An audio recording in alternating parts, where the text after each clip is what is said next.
Madam Elsie and Honorable, they have partly handled part 4 of the program, but they're making my work to be easier. So at this point, I want to welcome Alan. Do you still have something to say?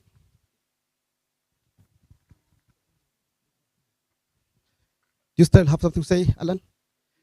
Yeah, I'll give you an opportunity. Just hold it there. So what I got from the two presenters is that participation is supposed to be meaningful. Is it so? Because you can go, participate, take pictures, and go home. You've participated. Have you contributed anything? No.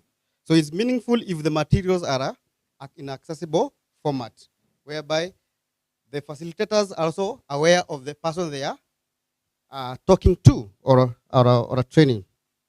So at this point, I want to request Madam Elsie to come again to the stage to read opening or remarks from the chair, Kenyan Paraplegic Organization, Honorable Tim Wanyonyi.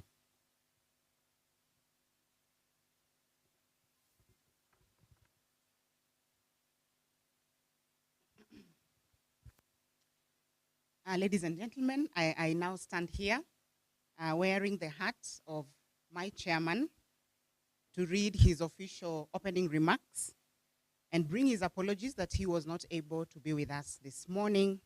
My chairman and founder of Kenyan Paraplegic Organization, the Honorable Timothy Wanyonyi Wetangula, MP Westlands Constituency. Good morning, ladies and gentlemen. It is a real honor to join you this morning for this important meeting to review and validate the submissions that were made to the Nairobi City County Civic Education Bill 2025 during the immediate past multi-stakeholder forum. Allow me, ladies and gentlemen, to wear two hats as I speak today, both as the chairman of the Kenya Disability Parliamentary Association, KEDIPA, and as the chairman of Kenyan Paraplegic Organization.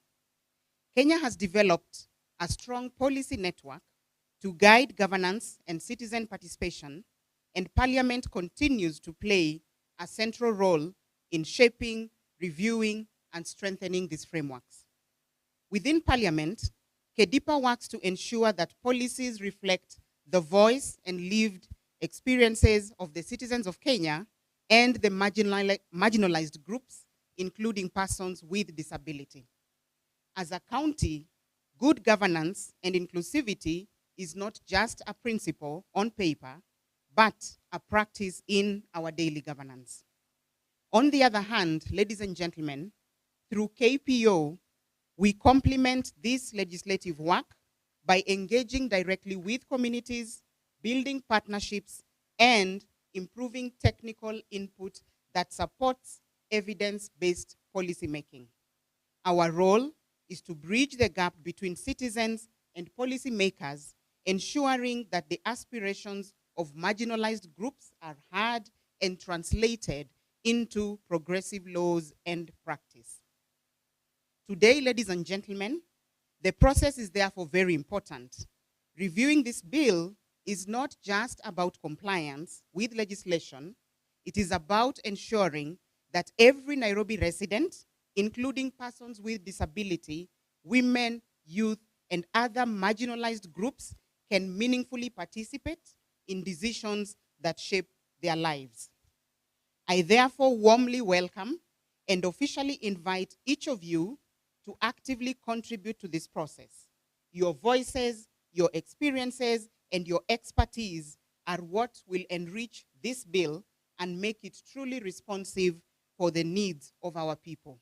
Together, ladies and gentlemen, we have an opportunity to set a standard for civic education and participation that can inspire the rest of the county and the nation of Kenya. Thank you, and I look forward to fruitful deliberations. Thank you so much, ladies and gentlemen.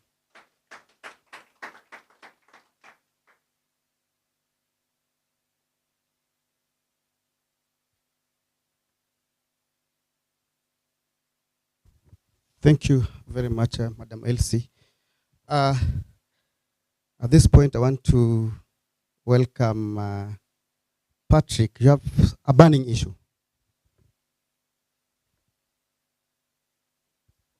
On chair, CEO, you keep calling her director, she says she's CEO. And the August lady needs to be, Yeah, good morning, everyone. Yeah, it will be remiss if I didn't say this before the chair leaves. Nairobi should be always a county of firsts.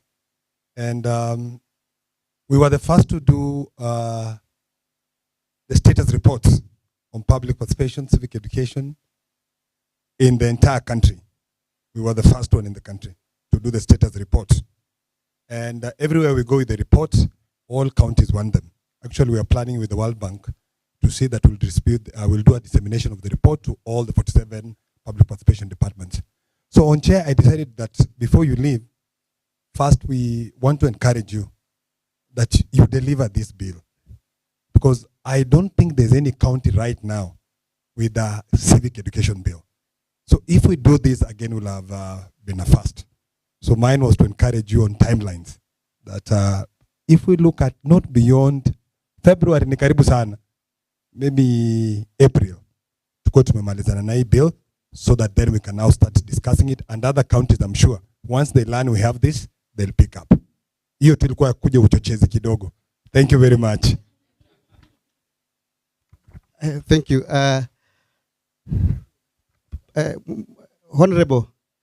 Honorable, before utoke, Patrick alikuwa ameniambia kando kwamba hii bill, we should have the bill signed before January. Ameongeza tu hiyo miezi ingine lakini akasema before January.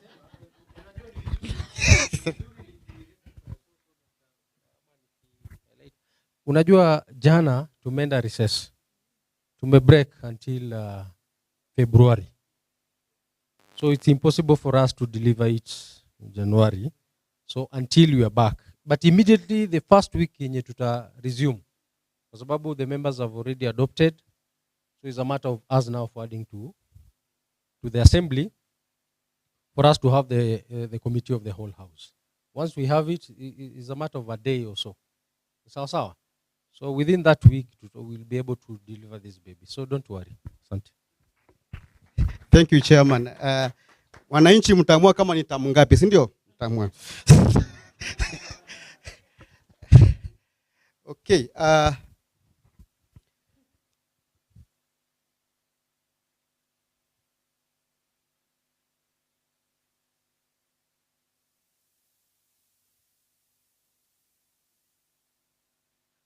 Okay, I was waiting for those consultations. Alan, are you through? The stage is yours. Asante. A round of applause for the chairman for the amazing work that he's doing. And of course to the leadership of KPO and the CEO, Madam Elsie, and of course the chairman, Member of Parliament, Tim Wanyonyi. So my name is Alan Hubbard. I am the leader. I am the team lead at an organization called Black Albinism. And what we do at Black Albinism, we champion for social inclusion for persons with albinism specifically, but we do not work in exclusion. So we work extensively in the disability space, and KPO are big collaborators of ours. That is why I have been accorded this opportunity to speak. Now, in early this year, Kenya participated in what is called the Global Disability Summit. And at the Global Disability Summit, basically, this is a meeting that brings together countries across the globe and stakeholders, donors and partners and civil society organizations.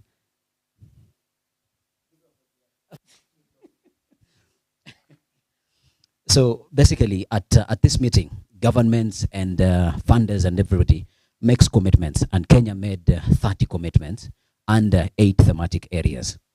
And these thematic areas are around infrastructure, health, education, and a raft of other commitments.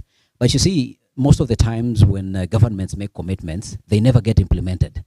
And because of this is why we undertook this work to make sure that the commitments are understood by the county governments, that are supposed to make these commitments a reality. And we developed 2 tools. One tool is called the OPD Monitoring and Evaluation Toolkit. This is a toolkit that is supposed to help organizations of persons with disabilities, organizations like mine, organizations like KPO, and other organizations, to make sure that they cascade in the work that they're doing the commitments, the global disability commitments. And the second tool that I gave to the chairman, who has just left. Oh, sorry. All right.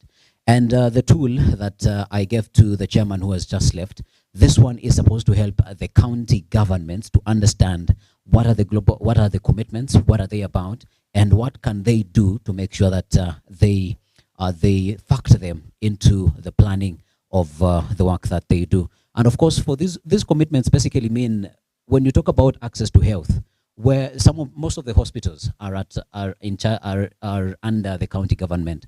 So if the government promises access of health to persons with disabilities, we are supposed to work collaboratively with the county government to make sure that this service is delivered. And the county government, sometimes they might know what needs to be done, and sometimes they might not know what needs to be done. And that is why this toolkit is important for the county government. I have a few copies to give out to the OPDs represented here, but also those who will not be able to get a copy. I have this, let us call it a postcard, that has a QR code that when you scan it, you will be able to get access to all of these tools.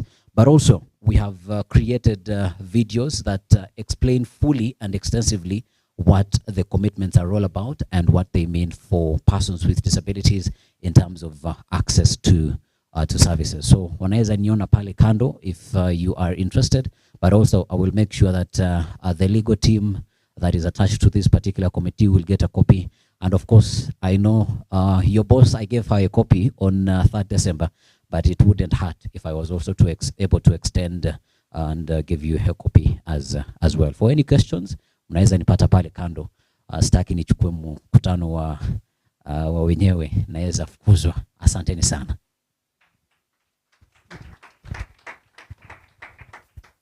Aba tushafukuzwa. Yes, I think what you're doing here resonates with what Herbert has just presented. There are commitments that as a country we've made in terms of relation to SDG. And there's one that is runs all the 17 of them. Which one is that? The overall goal is which one? Another one? Another one?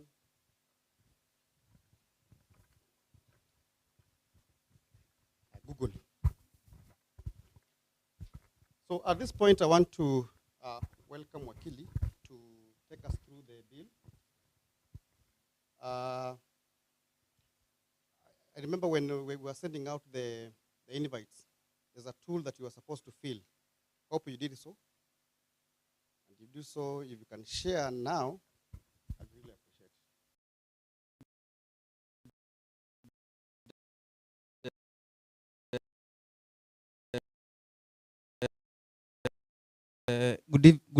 Say in the morning. Good morning. Good morning. Mechoka. Let me call someone. Naona kuna mahali tulikuwa tunaenda tunafanyishwa exercise kidogo so that now we start our class, right? And I'll pick a volunteer. Just 1 minute. Setiwa, at least atuchangamsha kidogo because now we are getting to the class and we'll need your attention. And I think what you propose, like we are here with my colleague. He's called Justice. And I think he'll introduce himself. He will take us through.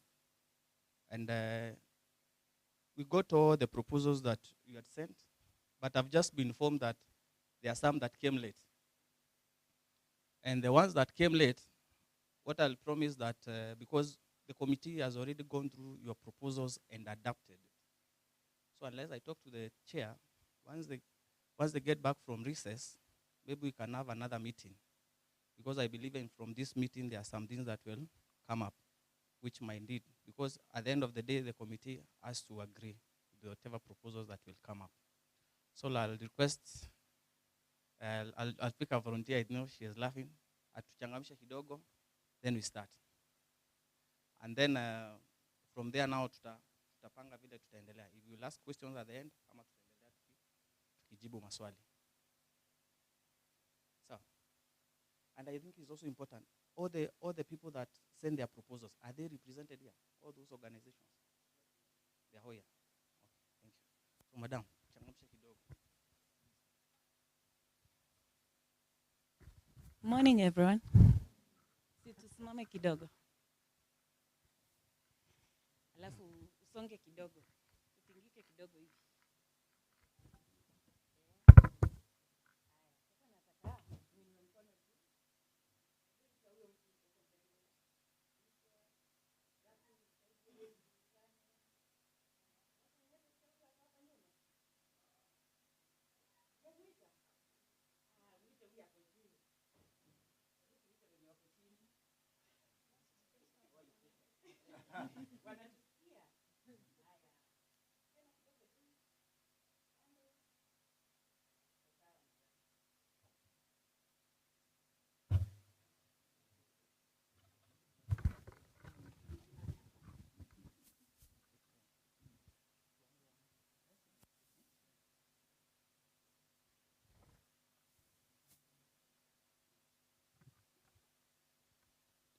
Thank you.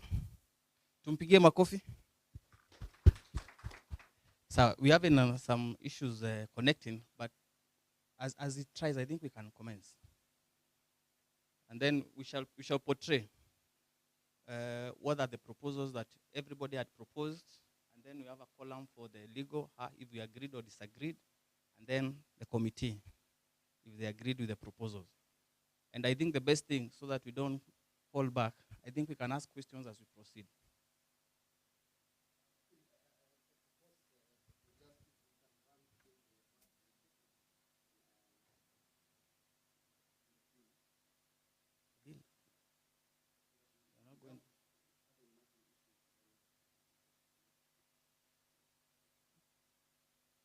I think we're going to combine everything, because I believe everybody has gone through the bill.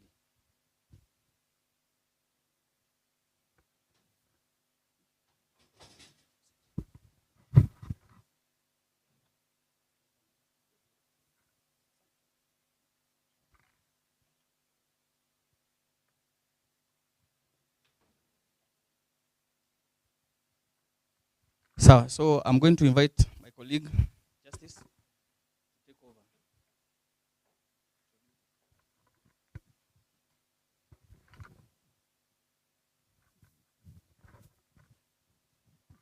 Okay, good morning.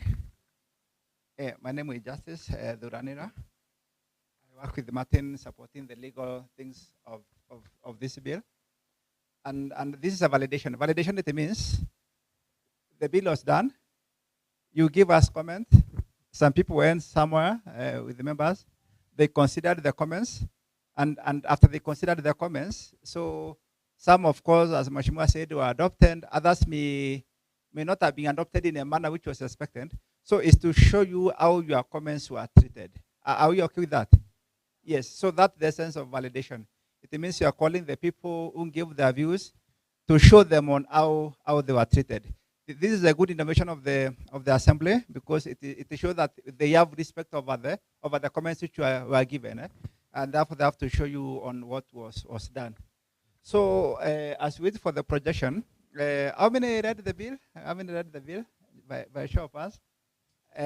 Okay. Good. Almost everyone read the bill. Typically, this was a bill on civic education. The county has another bill on public participation, but this was a bill on civic education.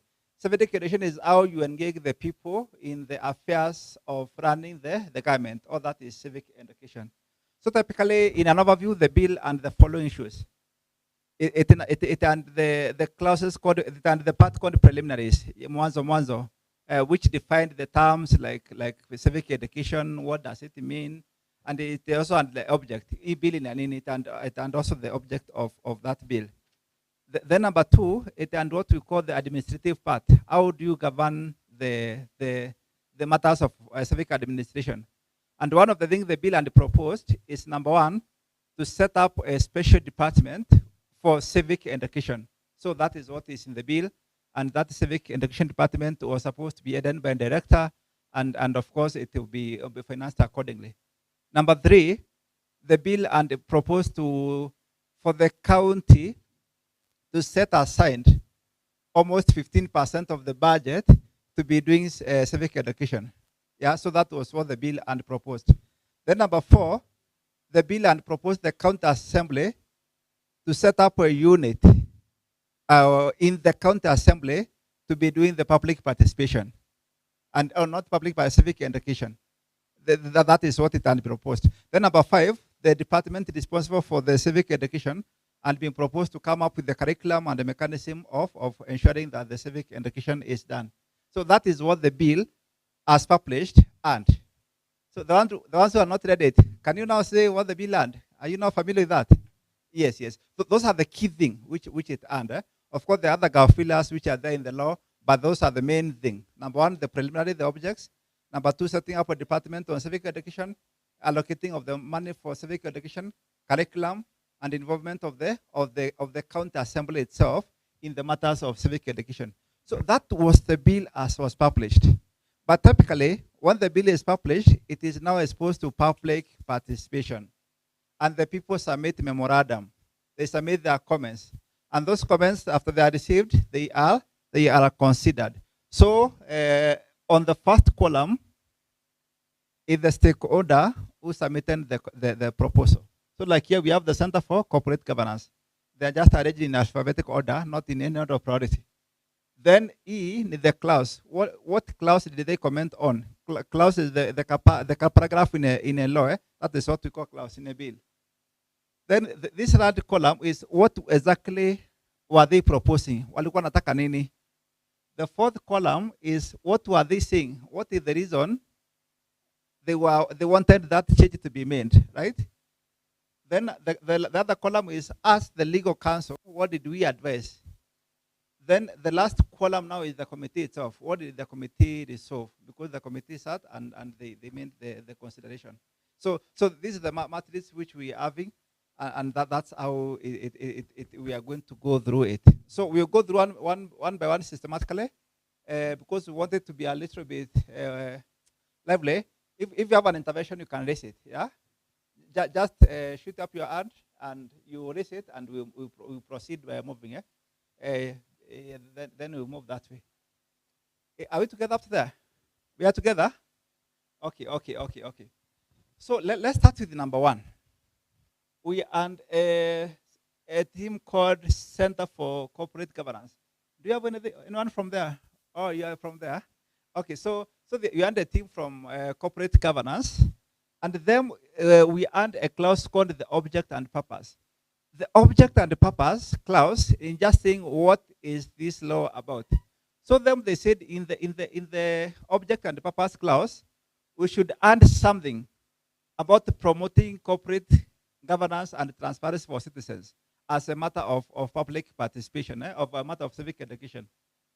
And we said yes. We agreed that, and we have adjusted the bill to include the wording by the Center for Corporate Governance. So that one was adopted. It just wanted some elaboration on the purpose of this law. Then number two, the bill and proposed establishment of a fund, and that fund is to be reinvested in the county treasury. Yeah. So of course the center were asking us that this fund should promote political. Should be able to also have civic education on political interference and ensure sustainability. So this comment I will deal it without other stakeholders are done, because it and many comments. Of course, this center is asking us to ensure that the fund is strengthened, right? But as we shall see shortly, so that we can discuss the fund all of it, the proposal was in the bill was the county to set up a fund where the 15% of the county monies will be deposited. Of course, some people are saying, okay, let's strengthen the fund. Others are saying no. So the other comment which I'll show you shortly what they were saying that if you set up a fund or 15% of the budget, it's impossible. That's what the finance people were saying. They were saying even the fund which have been set up with 1%, it is usually impossible to set up aside that 1%. Then number two, it was also advised that this civic education should not be financed by a fund. It should be financed by normal budgetary allocations of a county. Wale watu wanajua if it is a budget, whatever, they know what I mean. Like you can set up a fund, which is a revolving fund, like CDF. You know, CDF is the money you put there and disburse, or a women fund, you put there and disburse.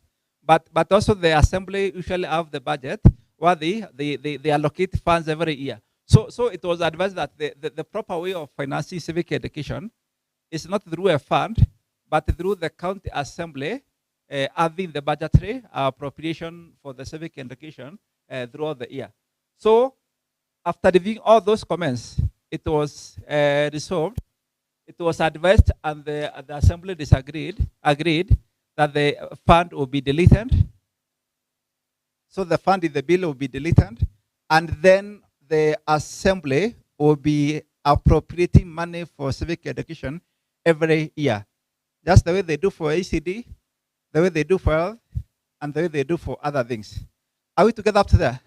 Yes. So that was the proposal. Yes, please. Let's hear you. Oh, you want a mic? Oh, okay. You can, someone can help me with the. So I want to finish this part because it's repeated comment all over. So if you have an issue with the fund, please, you are free to raise it up. It's open forum. Please go ahead. Yeah, thank you very much for that explanation. Yeah. We had also submitted something to that effect. Yeah. Because we saw a fund and what the funds, like we know of what has happened to the liquor fund in Nairobi County. It has been challenged. So setting up funds is quite tricky, and then they can be challenged, and sometimes they are also made not to operate. They cannot procure and all those challenges. And with that fund, they also are mentioned on how it was to be operationalized and used. A director was being put in charge of the fund according to the bill. Again, that is a challenge because, you know, funds are managed by a committee, not a single individual person. So I see what that disagreeing with the establishment of the fund is a good thing as the way to go. Thank you. Okay, so you are agreeing that the fund be deleted from the bill, right? Exactly. Okay, exactly. Any other intervention on the fund? Yes, so that was the intervention of the fund. SCDG Kenya, they made submission on the fund also. SCDG Kenya, are we on the room? Yes, SCDG. Yeah, I remember you made submissions on the fund, and of course you proposed the fund be enhanced. So I think you have got the rationale of why we are deleting it. SCDG, somebody else made a new on the fund so that we can finish on the fund all of it. SCDG Kenya made on the fund. The Uraia Trust. Yes. Is it the languaging or the legislative legal complications? No, the concept. The issue is not the language, but the issue is the concept itself. On whether civic education, it's a matter which should be funded by establishment of a fund, or it should be funded through the budgetary appropriation. When you establish a fund under the Public Finance Management Act, it is deemed that that fund will be revolving. The assembly puts in a seed capital, then that fund is supposed to be revolving. You get what I mean? Just the way that we do the car loan, we do the mortgages, we do all that. But this civic education, it's not there's no entry point of money. It's a matter which should be financed by the government every year because it's a matter of public good, right? It's a matter of public good. You don't have a fund to borrow loans because the assembly will appropriate. So that was the logic. Which I find a problem with actually. Yes. Sorry, because we are not probably, if we could have made submission, but it's good for the opportunity. Yeah. even as you proceed further, then you would guide what if other partners would want to make a contribution to the support of civic education Yes. in the county. Yes. Even though the wording or the process might not require that there is a special establishment of funds from the exchequer or from the consolidated accounts that supports the public participation. We are doing a different project with the department from Nairobi. I think that should be Green Department of Green City. And similar issue came up of when a donor donated a facility to Nairobi County. Yeah. And that facility could be an income generating. Yeah. But the money cannot be put into the consolidated account for Nairobi because it has to be ring fenced specifically for that project because it's a revolving fund. So I think there's a conversation whether do we have a special purpose account, especially for this particular fund that is ring fenced so that it doesn't go to the mainstream budget, because if it goes there, it's difficult to bring it back to fund that. So I agree, and would just probably ask a disclaimer as we move forward. Interesting to look at proposal. What happens in instances where the department would want to get interested party or interested organization to push funding for civic education? We what have would happen? actually kitan All for right. that. We have actually kitan for that because we have said financial. We have a clause called financial provisions. We have said the first source of funds for the civic education is appropriation by the county assembly. Number two, we have said donations, gifts, and the grants. So all those ones will come. But what happens is with the donations, when they come, I think there's a center for resource mobilization within the county. They come and they come into a special account. So a special account is not a fund because a fund is a special concept in law. So they come to a special fund, and that special fund is now used to do that. There's even some rules for accounting for the donations. So donation will come if you are donating, let's say 1 million for civic education. It will come to the special department in the county. I think you know the department for resource mobilization, and then it will be treated. So the law has written that. So what the bill had proposed is that missed the two concepts, and that's why the fund has been deleted. But other sources of financing are being well entrenched in the bill. So nothing is lost. So if there's no other interventions, Matthew, and something on that? Okay. On the issue of donor, there's an office in the office of the governor called the Donor Coordination Office. And actually now they are working on the policy. They are working on the policy so that we have a fully fledged office. And I think there's a director for donor coordination. So on the issues, any donations, they are guided to that office where they are managed from. Okay, thank you so much. Thank you, Raya Trust. Raya Trust, are they here? Yeah, you made a submission on the same. I think now you have understood the concept.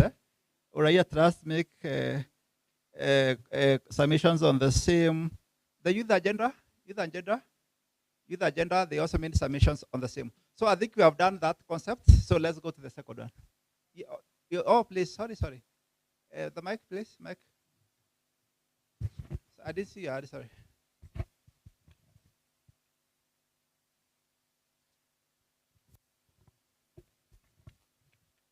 Yes, good morning. I don't know if it is still morning or afternoon. Almost. It's still morning. Yeah. Okay. My name is very small, and I feel like we are speaking big English with good proposals, lakini wacha niongee Kiswahili na niongee kama ule mtu huko hivyo chini, huko mtaani huko. Kwa hivyo hata mtoeni kote mnivalishe magunia. Sasa swali yangu ni rahisi sana. Pesa zimeletwa. Mimi sikatai ama sikubali ati county imekubali ama imekataa hiyo proposal. Lakini swali ni moja. Namna ya kugawa zile pesa ili kusudi zifikie mwananchi. Kwa vile hapa hivyo kuna watu wawili watatu pale wajanja. Watakuja wachukue zile pesa waende wakatumia kwa matumizi yao. Alafu ni wazuri sana kwa kuandika ripoti. Sasa njia gani itatumika kamili ili kusudi kuhakikisha zile pesa za Finance Act zimetumika kwa njia safi? Okay, thank you so much. Si unikubali niongee Kiingereza kidogo. Sababu nilikuwa nataka kueleza na Kiswahili, but kuna sheria inaitwa the Public Audit Act. So nilikuwa nashangaa itaitwa nini kwa Kiswahili. But okay, what I was saying simply, after the money imekuja, after the money has been given in the county, the end result, there are the other institutions for accountability. Kuna EACC, kama unafikiria pesa imetumika kwa njia ya ufisadi, kuna EACC. Then the Auditor General, lazima kuja wafanya audit ya county. Na wafanyanga audit for every fund, every account, everything. Kuangalia kama pesa imetumika kwa njia ya halali. So kuna the Auditor General. Then number 3, kuna control of budget. Hiyo kazi yake ni kuensure before pesa itoke kwa the county fund, itoke kwa the county revenue fund, iende kwa shughuli ile inapaswa kwenda, anaangalia kama imefuata njia ya kisheria, iko na njia ya kisheria inaweza kufuata. So kuna mechanism, kuna other institutions za serikali za kuensure pesa imetumika kwa njia. So county government ikitaka kutoa pesa from the revenue fund kwenda kwa civic education, lazima apitie kwa control of budget. Baadaye Auditor General atakuja kuangalia kama ilitumika kwa njia ya sawa sawa. Then kama kuna mwenye ako na shida venye imetumika, unaweza enda kwa EACC ama vitu kama hizo. So hizo zote ziko, but hii sheria haiwezi fanya hizo vitu. Haiwezi fanya hizo vitu kwa sababu kuna sheria zingine zinafanya hiyo maneno. Tuko pamoja? Yeah, hii sheria kazi yake ni kufanya mswada wa civic education, venye unafanya civic education. Hizo mambo zingine ziko kwa sheria zingine. Tumeelewana sasa? Aya, asante sana. So thank you. Tumetoka kwa the comment from Center for Corporate Governance. Tuende kwa the second commenter with the Nairobi County Government itself. So Nairobi County Government, they said that the definition of civic education, the way imekuwa defined in the civic education bill yetu, they said is not comprehensive. Wamesema kuna vitu zingine wanajua zimepotea. So they proposed a new definition to say that civic education means provision of information and learning experience to equip and empower citizens in democratic governance processes. So that's the proposal which they said. Okay, we looked at it from the council side and the assembly side, and we agreed that the definition which the county is proposing is good enough, and it was replaced. So we took the one for proposed, and it will be put in the bill. That was a minor amendment, just trying to enhance the definition. Then number 2, let's go down. Number 2, let's go down because they're related. Number 2, the bill as proposed to create a directorate of civic education. This is very important. Are we up to there? But then the county government was saying, we have another department called Department of Public Participation. And the county was saying, if you have another department called Civic Education, and still we have a department called Public Participation, there will be a duplicity. Sababu hawa public participation pia ndio wanafanya civic education.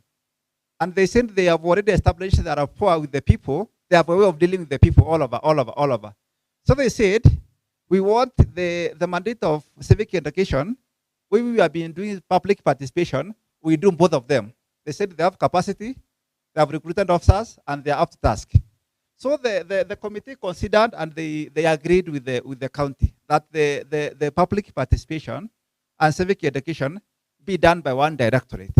And therefore, instead of having two departments, that you just be done by one department, which now will be renamed as the Directorate of Civic Education and Public Participation. So that was proposed, and the committee found sense in that, and they agreed. Yeah. So that's how that comment was treated. Any observation on that? Yes, please. Sure.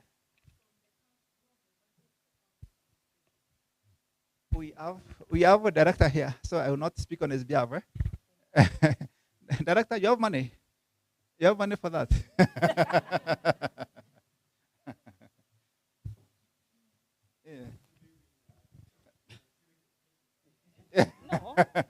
Nimeuliza kwa maana imetajwa hapo public participation na nakuanga very keen sana kwa public participation. I attend them.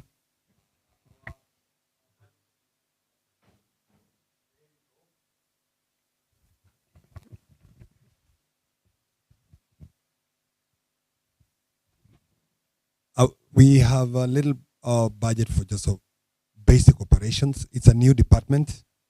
So as we continue partnering with you to make it be notified carefully and appreciated, and then I believe with Mheshimiwa, we should be able to lobby for better allocation. So that's the current situation as it is.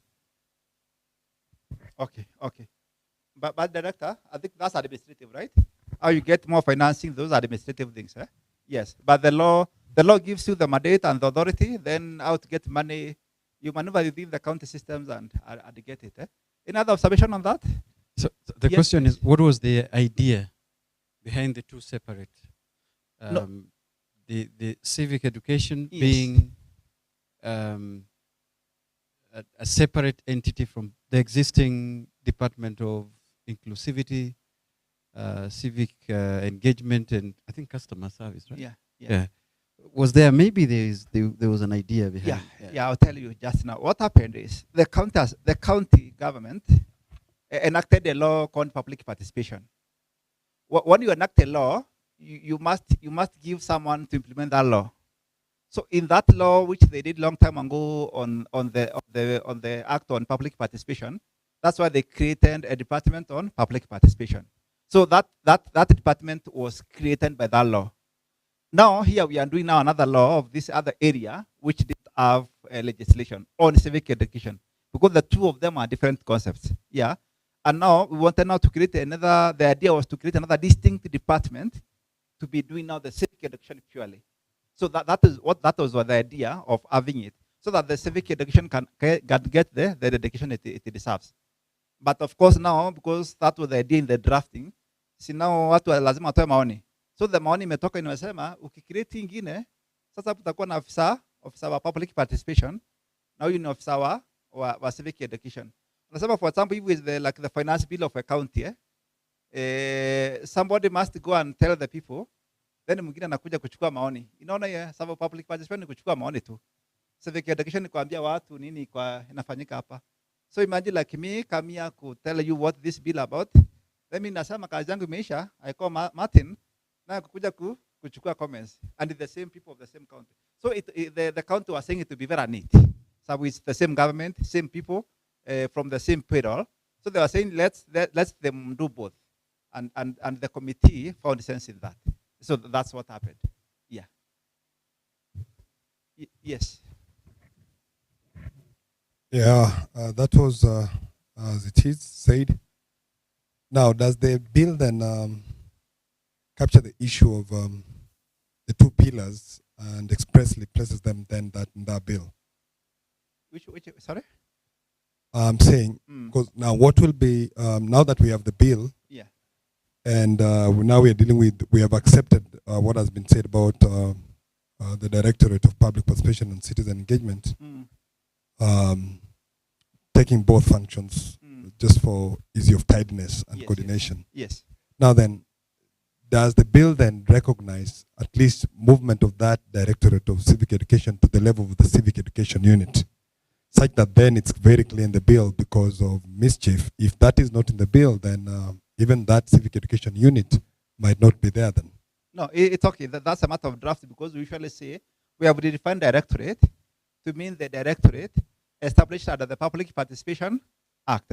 So that's a matter of drafting. That's purely a matter of drafting, saying that the implementer of this law is the same implementer of the other law, right? But that's a matter of legal drafting. Yeah. Maybe if you want to see how we have drafted it, we can see. We don't want to bore people with the legalese, but it's purely an issue of drafting. Yeah. Okay. Hope you got my issue. Yeah, I got you. But you have catered for it. Yeah, because the issue, my worry will be if that does not come clear, because the move of the bill saw a need for civic education. Yes. So then if we deal the bill and up to the end and finish everything, and the department just remains as it was, that means there was that direct handling, both civic education and public participation, then there's nothing new, doesn't make sense, the idea was there's a running of civic education within that department. So if that is taken care of, that for me will make sense. But if and it disappears, that unit, which is actually contemplated in the CGA, if you go to the CGA, it contemplates that civic education unit, not even the public participation unit. So I really hope this bill now, in the new format, doesn't lose the civic education unit somehow. Thank you. So you can't make a proposal and then make a counter proposal, eh? Because you are the ones who made a proposal that you want to have that one. So it look like you are making another proposal for inserting it, eh? But typically, after the assembly enacts the law, it's upon the executive to implement it, right? And I expect how the executive will implement it is like they will have two laws which the department will administer. So I expect them to have a department on civic education and public participation. And in that department, they should have maybe a deputy director on public participation and maybe a deputy director on civic education. Eh? And they don't have their unit, those ones have unit. But how the synergy is created, see, those are matters of administration, not matters of law. Yeah, but that's how we expect. But in terms of legal drafting, the spirit is well captured. So those are the comments from the. Sorry, you want to say something? Uh-huh.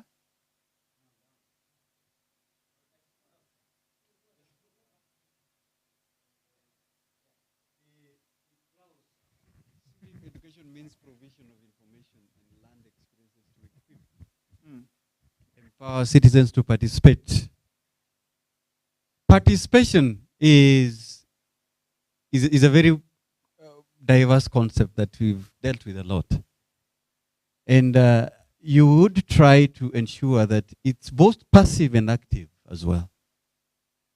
Yeah, so you would help guide, because when you leave it at participation, it means it is just participation. But if we try to find also words that make it active, differentiated from being passive, that will really help. I don't know how you're going to do it, but just to enhance that word participation. So you want some amendments in order to participate, eh? Just an enhancement of it. It's okay. Okay, sir. We can take note of that and see how we can do it, eh? Even though definition is as used. Okay, great. We have taken note of that, or the one participate, and see how we can refine it. Okay, good. Let's go to the third stakeholder. The third stakeholder was the State Department for East Africa and Community Affairs. I think this is what is in the national government. Eh? Anyone from there? Anyone from there? Oh, okay. So the State Department was saying in the class 12, while you were conducting the civic education, they were saying that they were proposing that we should insert the function to do the curriculum, because civic education is to conduct entails what the public needs to be educated, and therefore we should have the content for what the public should be informed. So we agreed with this one from the technical perspective that we need to, the CC needs to come up with the curriculum on how civic education would be done. But the committee had a different opinion, because they were saying those are matters which are need not to go in the law per se, because there will be some the administrative matters and they will keep on changing every day. So even though from technical perspective, the committee position were like saying they did not recommend having the curriculum in the law. So you can see the technical people can advise, but see the committee and their reservations on that, and they were saying those are the matters which will keep on or mutating every day. So typically we will not have a curriculum embedded in the class. Yeah. So that was the observation. Then you had proposed some wording on the stakeholder mapping, which was already catered for, because you had proposed some wording on the stakeholder mapping. You had said how stakeholder mapping should be, but we did not include it because it was already captured in another clause of 16A. Yeah. So there was another clause which had captured the concept which was proposed. So those are the comments by the State Department, and that's how they were treated. But others were adopted. So the other comments, did we get you properly? I hope you got We understood you properly, and we have seen how you treated the comments. Yeah, typically because some of the issue were addressed somewhere, and then for curriculum, is the committee which thought it is something which needs to be done every day. So we don't need to have it in the law on the curriculum. Okay, the other memorandum we received is from the SDG Kenya Forum. SDG, then also same proposal with the county assembly on defining what it means to be civic education, even what the gentleman is trying to say there. Also, so we adopted this comment because the civic education needs to be redefined. So we defined civic education as I've shown you earlier from proposal by SDG. Then the next comment on SDG is on the fund. While we understand that the fund should be set up and they should not have more than 15% of the county appropriation. I think you have seen how we have taken the fund, right? Yeah, we have discussed the fund and the reason why we deleted it. So that was SDG. We have United Disabled Persons of Kenya. Anyone from there? Okay, you have two people from there. Thank you.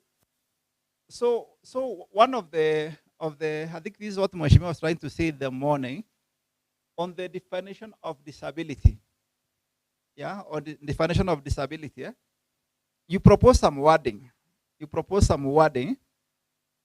Especially accessible format, reasonable accommodation, and all that. So the wording you proposed were really good. They were really good. But then there's one issue. You propose them to go to the definitions. You propose the definition of some word. Reasonable accommodation, accessible format, and all that. The issue is you want them to go in the definition.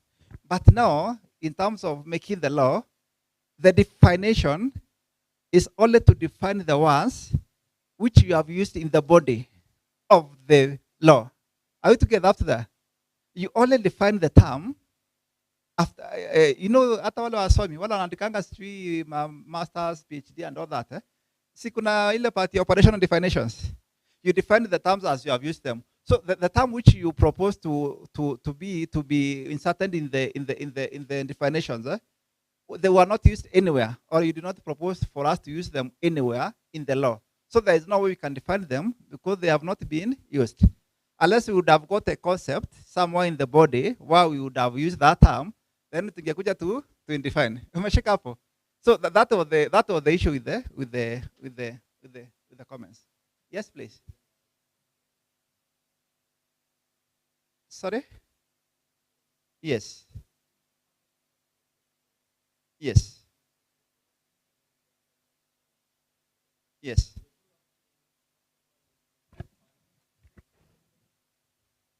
Yes.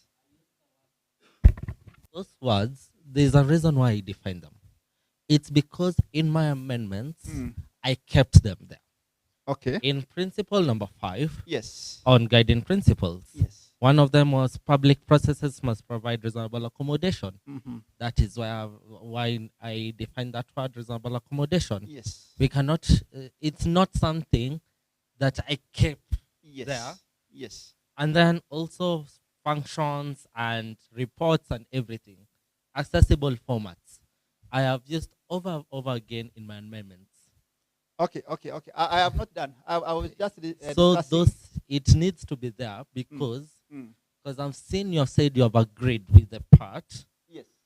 So you cannot say you have agreed with the guiding principle of reasonable accommodation without defining the meaning of reasonable accommodation. Okay, chill. I think you should have waited until I finish, eh? You're in a hurry. Just chill, eh? Because I'm still reviewing your comments, eh? So just wait and finish your submissions, then you can intervene, eh? Slow down a little. So that was one of the terms which you proposed, like reasonable accommodation, and I was just trying to explain that the term which I proposed in the definitions are used. Then the other term you propose is the accessible format. You propose the definition of accessible format. That one is used somewhere in the test, so that one was adopted. So we will have the definition of accessible format. So you see, if the term is used, we have no problem having it in the definition. But if we can't use it, we can't have it in the definition, right? So that was it. So the other submissions which were made by the United Disabled Persons of Kenya was of course defining the clause on guiding principles. They said the guiding principles should have appropriate terms like non-discriminations. They should have that the public processor should be have reasonable accommodation.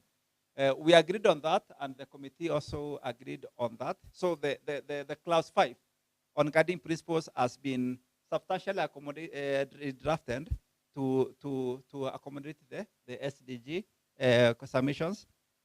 Then the SDG also proposed that clause 7 on the materials for civic education be redrafted to include the issues of like accessible format. So that's why they use the word, so that they are saying the materials for civic education should have format which are accessible.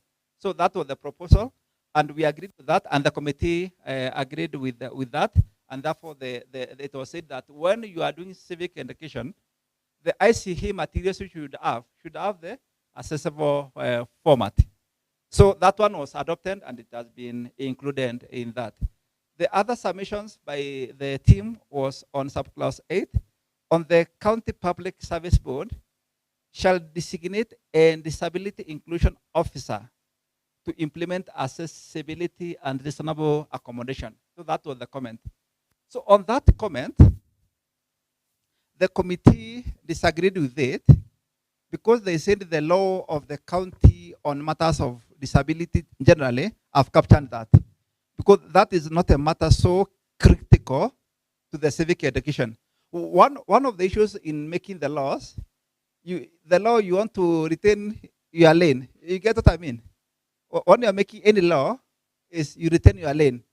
If you are making a law for women, retain your lane. Let it be the law for women. If you are making the law for children, you retain the lane. You make the law for children. So the comment of having a disability inclusion officer, how it was crafted, it did not relate to civic education per se. It did not relate to civic education per se. So the committee did not agree with that, but of course, it was recrafted to say that everyone should be facilitated for civic education aspect on that. So that is the reason why the committee did not agree on the proposal to have a disability inclusion officer. It's a good proposal, but the home is not this law. Are we together? Yeah, it's a good proposal. We are welcoming it, but it should have been made elsewhere in another law somewhere else. There? No, if the committee disagrees, this was a new inclusion. It is not an amendment of what is there. The stakeholder wanted a clause to be included. So the committee considered that proposal to include a new clause. The committee said that is a very good one. But the committee said, unfortunately, it is not aligned to this law. You know, the object of this law is not aligned to this law, because this should have been gone to another act called the Act of Persons with a Disability. Yeah, so that's what the committee said. So it can be a proposal to go and amend that other law and have it there. But I think it's there. There's a provision there. Of course, the SDG team also made a proposal on the fund, and they also made proposals on the fund, and they also said that fund should be announced. But you see how we have treated the fund. The fund has been deleted entirely for the reasons which we have said. The team also made a clause 10 that the annual report on civic education should include the number and demographics of people reached, including persons with disability. The committee found merit in that because it's related to the civic education. So that when you are making a report, you say you have consulted 10 women, 50 people, and 5 persons with disability. So the report should have some inclusion of the people with disability who are being consulted. The committee found merit in that and accepted to include it. Then also am I moving fast? I'm not moving fast. So it's still the same team. Then the team also made submissions on clause 12, which was supposed to ensure that the county assembly produces the output or produces civic education in accessible format. I'll make comment on that because it's in the broader sense of other comment which I will give shortly. So then also the team also said that we need to have a clause that all electronic communication shall be in a web content accessible guidelines. We don't know what they are, but we searched them and we thought it's a good thing, and we adopted them. Then also the team also said that the county government should participate in minimum participation, and the committee found merit in that. So this team, they really made very impressive submissions. I think they were one of the longest submissions we received. And as you can see, the committee accepted most of them. So the good stuff, that team.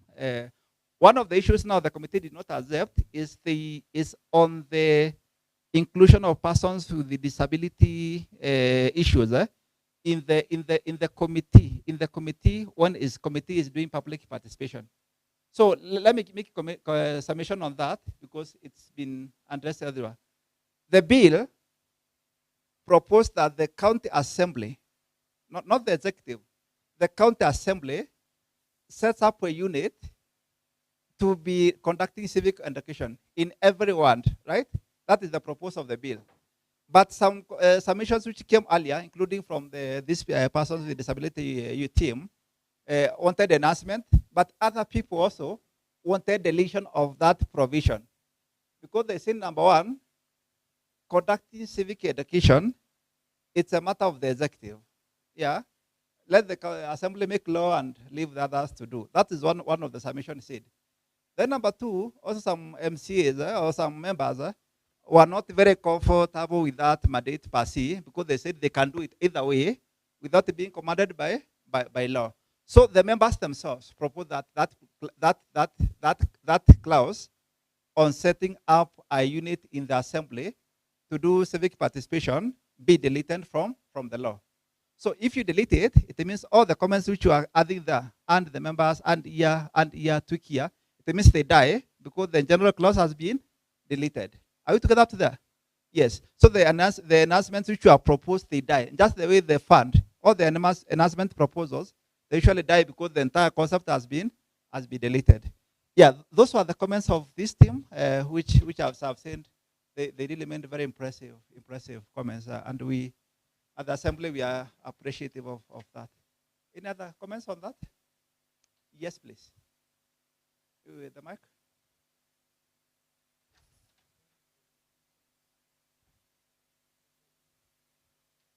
It's okay, yeah.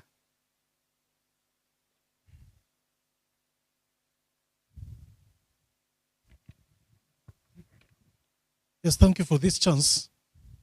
But I feel like persons with a disability have been left in dilemma, sincerely speaking. Why? If you look at the treaties of internationals of persons with a disability, they're defining persons, there is a definition of persons with a disability, which is contrary to what our constitution says, and which is again contrary to how the Disability Act says.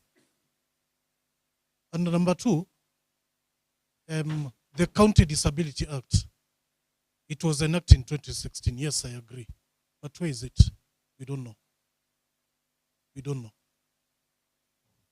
How it is defining persons with a disability, I don't know. So when United Disability, what is in the name? Yes, that name, the United Disability something, comes up with a proposal that this is the definition of persons with a disability. I don't know if their proposal will be left just like that, or what, because that is their definition. That's number one. Number two, if you look at our constitution, Article 54, it is specific for persons with a disability. And if you look at Article 57, it is specific for elderly aged person. So I don't know why you are mixing us up. And yet, you know, when what is it known as? That 30% of government procurement, when it is given for women, youth, and persons with a disability, persons with a disability are left with nothing. So I don't know why you are putting us in one basket. So it is something that I was thinking that if you will put it under consideration. Okay, thank you. Maybe let me explain that before I'll give you the floor first and second. Let me explain that. We did not omit it. Number one, as I've said earlier, number one, definitions is as you have used them in the test. Are we together up there? Yes, as you have used them in the test. So the question is, are the test of the law catered for persons with disability? As you have seen the summation from the other team, we have actually accommodated them, all of that. Having the report, I included them in the sensible format. Number two, yes, the team of United Disabled Persons made a proposal on what they found to be a proper definition of a person with disability. But the reason we did not adopt that is one reason. The national government, the parliament, the bigger parliament, on last year, just last year, they passed a law on persons living with disability. So what we usually try to avoid is to having contradicting definitions across the laws, because itachanganya watu. Unaenda hii law inafanya hivi, unaenda hii law inafanya hivi, hii law inafanya hivi. So we usually try to avoid that. So out of wisdom, if the national government has enacted a law and it has defined something, we usually take it and put it as the definition in the county law. And the reason we do that is to avoid confusing the people. Sababu naambia hawa Nairobi wanafanya definition hivi.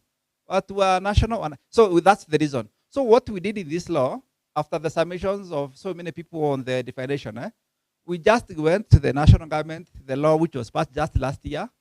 We copied it and we pasted it here. So that's the definition which will be used. Because when that national law was passed, we are moving on an assumption. There were consultations, there were discussions, and anyway, that is the law. That is in the law as it is. So we did not disagree. That was the rationale. We just want to have neatness in the law by just having one definition as in the national law. Then number two, in the text of the act, have we considered the issues of persons with disabilities? As I've highlighted the submissions from United Disabled Persons in Kenya, who have made a lot of submissions, as I've seen almost all of them, the committee adopted because they were progressive. They were extremely progressive. So they have all been accommodated. So that's the response. Yes, please. We have two interventions here and interventions here. Where's our mic? Your mic is just in front of you. Yes. I wish to just address one area whereby, okay, the convener of this meeting yes. Is Kenyan Paraplegic. And it's because they articulate issues pertaining to persons with disability. Yes. But now, from what you have just said, it looks the people who had the final say in this bill, which happens to be now the committee there, yes, who said we don't need this because let's have one meeting. Yeah. Yes, they said we don't need this one because we have had it somewhere else. Yes. I'm very sure that that committee could be even 100% people who are able-bodied, and we did not have representation of the PWDs. I think it's now that you are getting it from the persons concerned with matters disability, the different organizations, because they speak on behalf of the PWD.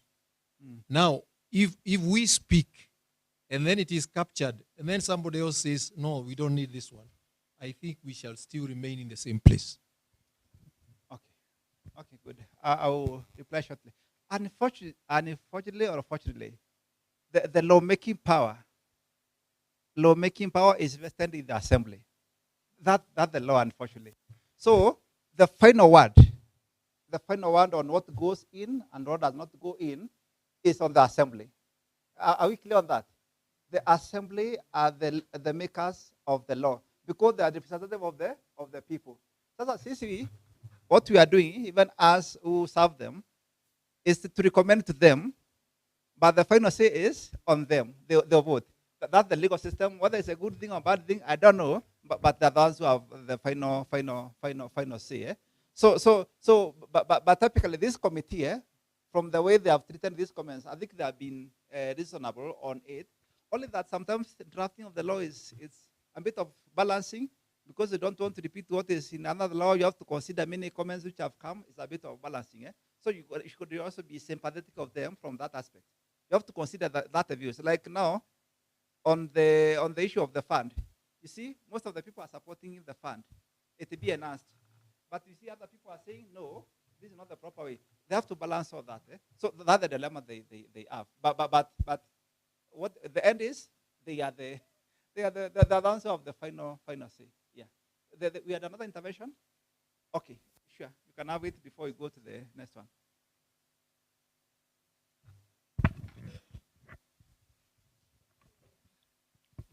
My issue is on that last, where there's agreed and disagreed.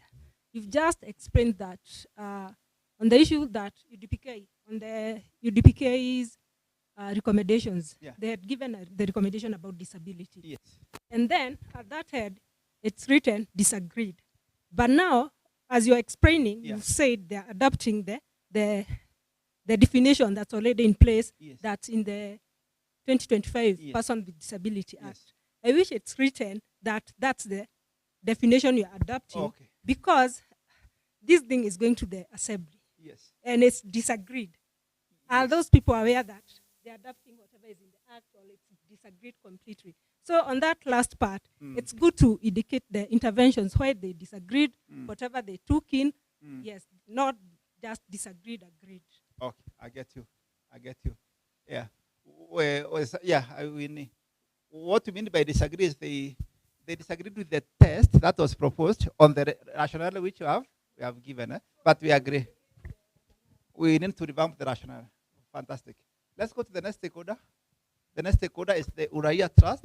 The Uraia Trust made some summations, especially on the merger. They are the ones who said that the merger of the public participation, the one which I said, the public and the civic education department, they said we need to merge the two. Yeah.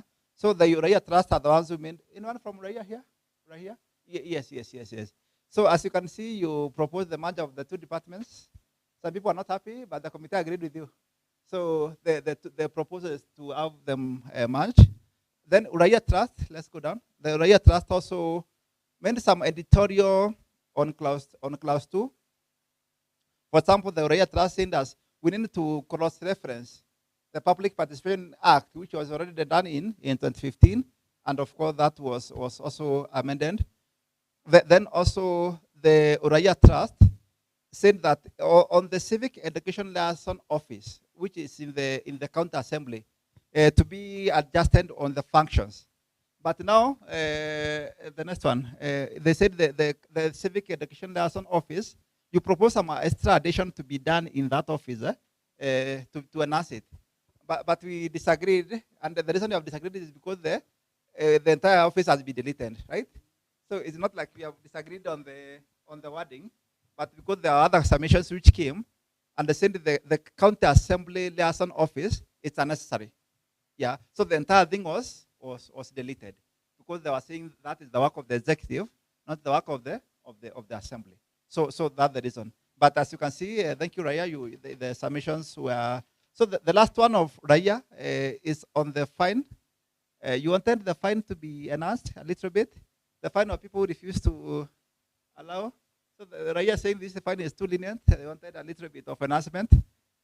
The committee saying wacha ikae kidogo because so the committee didn't want to enhance the penalty. They said wacha ikae hapo kidogo.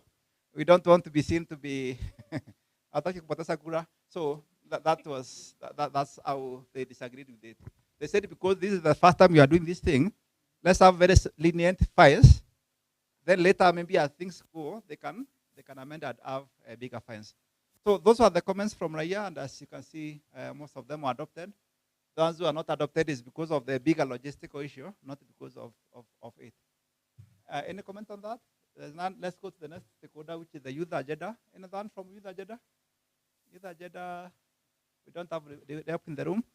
But the youth agenda, and also some submissions. So the first one is redefining the youth. The youth land organization. They said we should have youth land organizations and all that. The issue with the youth agenda comments, the way I said earlier, they proposed definitions, but they didn't propose why use them in the test. Are we clear on that? Because if you propose, we use the word youth organizations, then we expect that you propose some test in the body so that we can use that word. So the reason we didn't adopt some of the definitions of them is because they did not like have them in the test. Of course, the youth also agenda said we should define the youth, what it means by youth, but that one is already in the constitution.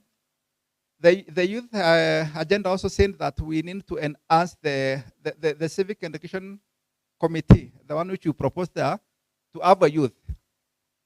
But you see the directorate now, as the other comment I've said, you know, these comments, they are being balanced. Are you together? They are being balanced. So like the youth agenda are saying, in that directorate, you should have a youth, right? But now the bigger proposal is to do away with the directorate and adopt the one which is in the civic. So that when we say we disagreed with them, it's because the bigger picture, the bigger directorate has been collapsed. So that's why we did not agree with the youth agenda there. Okay, so the youth agenda also has proposed we strengthen the functions of the directorate. And in the functions of the directorate, they are saying we should have inclusion of the youth. That directorate should also promote inclusion of the youth, PWD, and other persons in public participation. The committee agreed with that, and they said that one will have an inclusive. So that was agreed. Then the youth agenda also said that the fund should be ring-fenced. That fund, but you see the fund was deleted. So the proposal was disagreed because the fund was deleted. The youth agenda also said that the reporting should be published on the website. I think Vijana, they want everything on the website. The committee said that's a good one. So the report on civic education will be published on the website. That was agreed and was inserted. The youth agenda also said the county assembly should have the county assembly civic education office should be deleted. Actually, the ones who proposed to be deleted because they said this is executive work, there is separation of power, and there is a duplicity of office. So the bill had proposed in the county assembly, we have a civic education office. Are we together? And then the issue the people are saying that one is creeping on the executive role. So the committee considered that and they agreed with them. And that's why the office was deleted, or the county assembly. So that was the submissions from the youth. Then the youth also said that the civic education forum should be convened at the ward level. So when we are convening the civic education forum, the bill is not clear why you be convening them. Is it as the sub? Now we have barrows. And something called barrows. Is it as the barrows? Is it as the ward? So they are saying you are not very clear. And they proposed the civic education should be done at the ward level. Of course, there were issues because of budget, but the committee agreed with them. And therefore, the clause was inserted that to have the thing done at the one level. Then on, so that one was adopted. Then also the youth, sorry? Yes.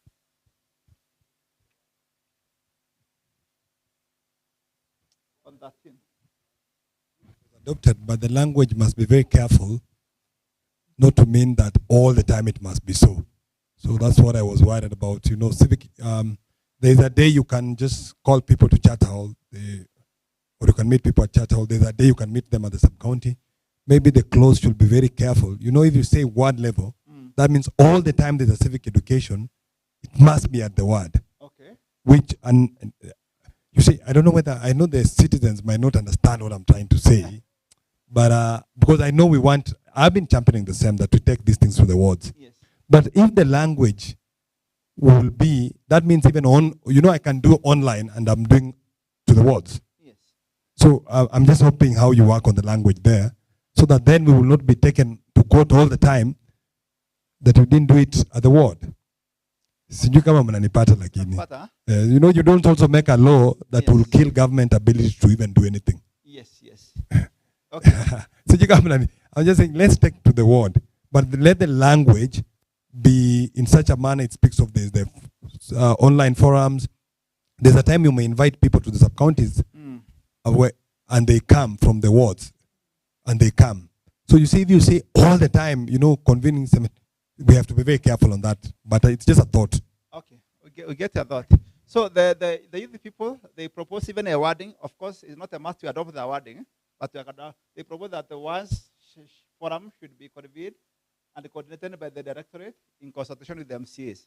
So what they were saying, when this civic education is being done, also we need to have some MCAs have a role. See, MCAs were covered. I think that was the logic of thinking. But we also get the perspective we are bringing in. Because these things is about perspectives. Sometimes you may limit too much.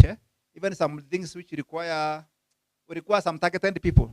Maybe there are some things you require only civic education for Kawangware people. You don't require for Kasarani people.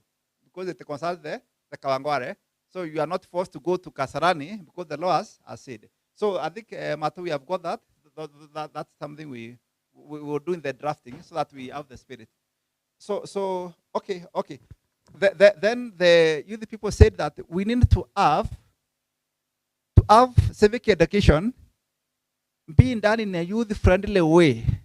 They said we need to have it in the law that the civic education be done in a youth-friendly way. The committee were asking, what is a youth-friendly way?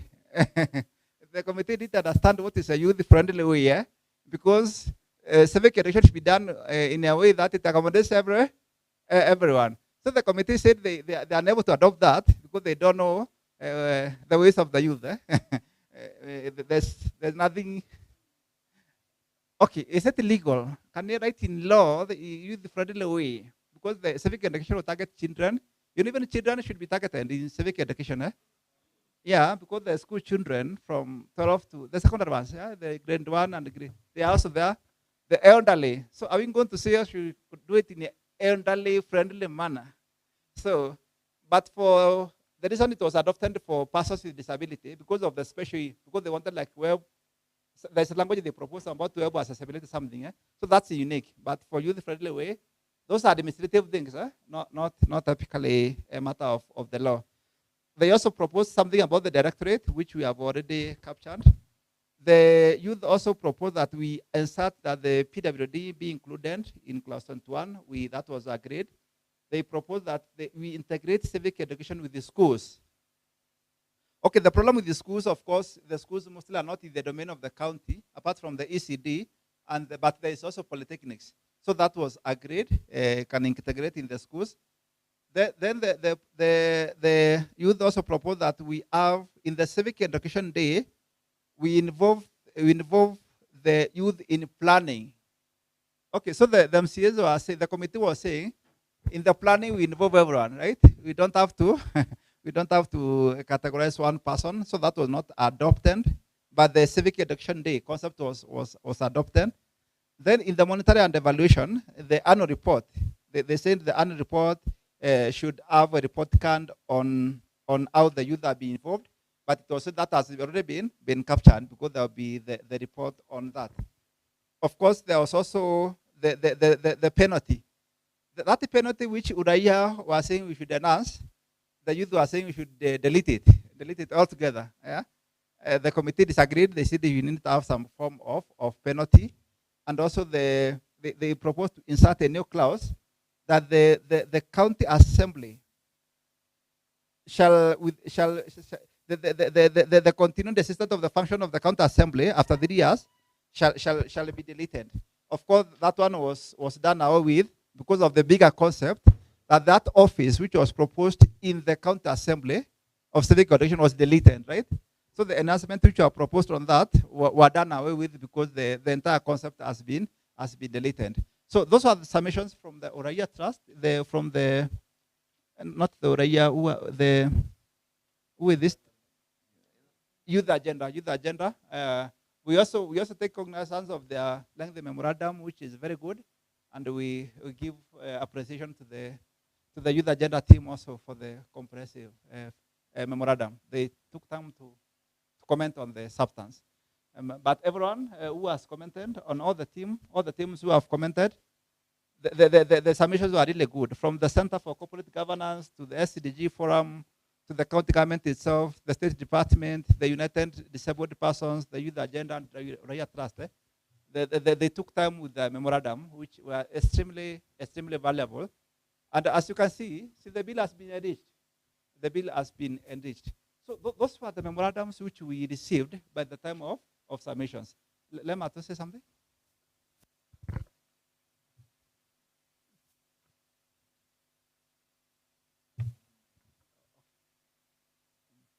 Oh, okay, sorry. There's another new which was not inserted in the bill. Another forum, another stakeholder. Another stakeholder. I think this is KPO. KPO. They proposed. Oh yeah, it's here. Oh, it's here already. So the KPO made some. This is the last stakeholder. They made some proposal that on the principles of the law, we should have a principle on the inclusion and accessibility as a guiding principle. You know the clause 5. You should have a principle on inclusion and accessibility. And the justification they looked at it is we need to have the accessibility things on, especially the persons with disabilities. We need to have targeted outreach and the materials needs to target the persons with disability. So inclusion of the accessibility clause as a guiding principle, the committee found it to be admirable proposal and they adopted it. So if you go to the guiding principles, is that one of the guiding principles of civic education is accessibility. That was agreed. Then on the functions of the directorate, the KPO proposed an additional function, and they said the additional function is to include all forms of communication related to disabilities. Then they were saying one of the functions of the directorate, whether it is managed or is not managed, it should have a manner of involving people with disabilities on civic education. So the committee looked at it and they found that we didn't have a very granular paragraph on that, and that was adopted. Then the other one is that in clause 14, we need to include the civic education in the sports-based forum. So the committee deliberated on that, on whether if people are playing football and you are speaking to them about the finance bill, if they are going to listen, the committee thought that can be done administratively. Typically, it's not a matter for law per se. They agreed it can be done administratively, but nevertheless, they appreciated it. And they encouraged the department which would be responsible for that to innovate ways of doing the public participation. Then the KPO also said that we should delete the word community-based organization, what is in clause 20, and replace it with the PBO. I think public benefit organizations. They said public benefit organization is a bigger thing than CBO. The committee agreed with that and they adopted. Then also the KPO made a proposal that the sharing of information, the framework for sharing information should feed into the county civic education annual report. The committee thought that is not appropriate and they disagreed, because one of the reasons they disagreed is that office, which was proposed in the bill, they are proposed to be deleted. So you can't have a report because the entire civic education unit in the assembly which was proposed has been deleted. So that is the reason why it was deleted. So the KP also proposed that we in clause 15 we need to have to establish a county civic education forum which will be analyzing these things of civic education. So the committee agreed. They said it's a good proposal. The civic education forum, it will provide a more structured mechanism for civic education. Lastly, the KPO proposed addition of a new clause, a new clause, and those clauses, they wanted to set a minimum standard for sign language to target the marginalized people, and to have a minimum duration of the content and the format which should be there in the bill. So the committee said that those are too much for the law. They said, for example, the format, the sign language, and the manner of conducting public participation is an administrative matter and not a matter of the law. This is how things are done. When the assembly says you conduct civic education, the county assembly has done their work. It's now the work of the people responsible to go and get the hours you do the civic education. So that is why the committee disagreed with that. But as you can see, the committee agreed with the other comments of the KPO and their submissions. Yeah, so those are the comments from the KPO, which will be the main matrix. So that was our last stakeholder. Thank you, KPO. How many are from KPO? Okay, KPO, we have one, but we are host. We are host of KPO. So those are extremely valuable submissions from the KPO, and we are very grateful for that. So those are our stakeholders. Those are the ones who made the comments. Is there anyone who may have submitted a memorandum and they have not seen how it returned the feedback? You submitted the memorandum, and you have not seen how you have treated the. Ama, you are the ones who came late.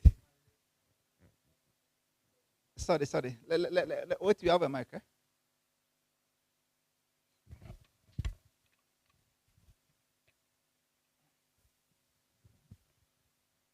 Yeah, thank you. I am Paddy Onyango. I am a technical person from the Caucus on Disability Rights Advocacy. Yes.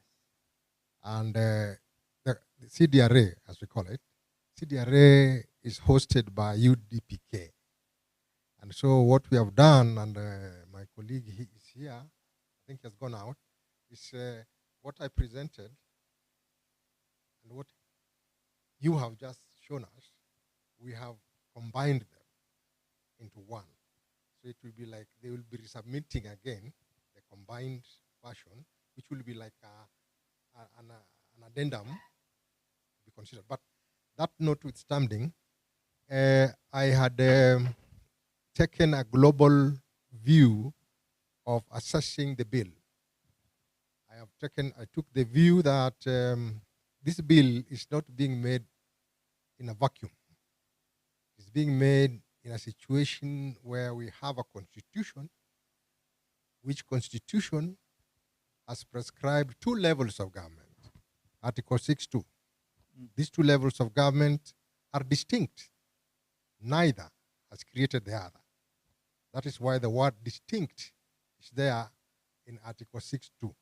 But these 2 levels are commanded by the Constitution to cooperate and to consult, right? So that principle of separation should apply even when we do civic education. Based on that principle, the details are there. I looked at the need for, if you are doing civic education, Senate has a bill on civic education. There is a bill from the National Assembly on public participation, right? And these 2 prescribe certain standards on what a real impactful civic education should be. So that the recommendation we made there is that those principles should be recognized, not duplicated, but recognized in the law. Okay, that's one. Just I'm giving a summary.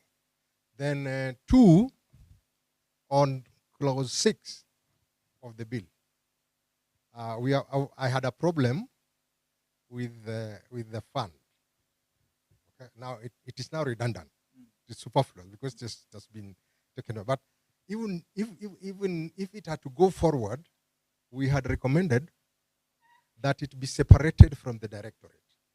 It be an independent fund And we have models like the National Council for Persons with Disability has a fund for a person, but with a board of trustees, right? In the case of this bill, the directorate would act like the National Council in terms of power relations. But now it is redundant. We can do away. Then, in clause 6, where the office, the Civic Education Office in the assembly was proposed, we had a problem with that. Okay, and now it has been deleted. But that notwithstanding, if we deal with the principle, the purpose of a legislative body, in this case, the county assembly, is oversight.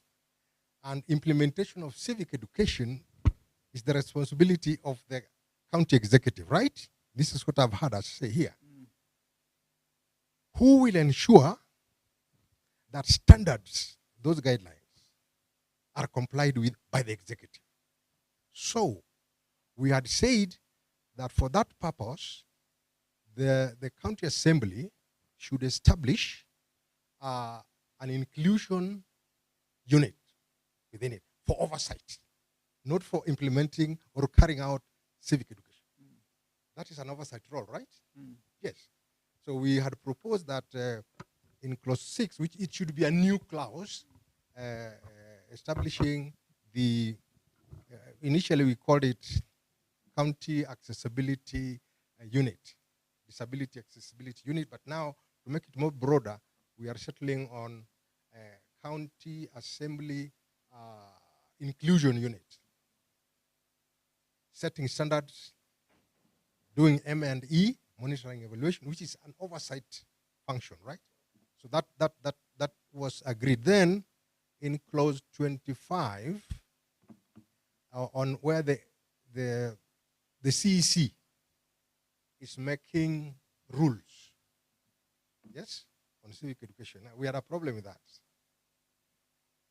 Of course, the principle of delegated legislative authority is there.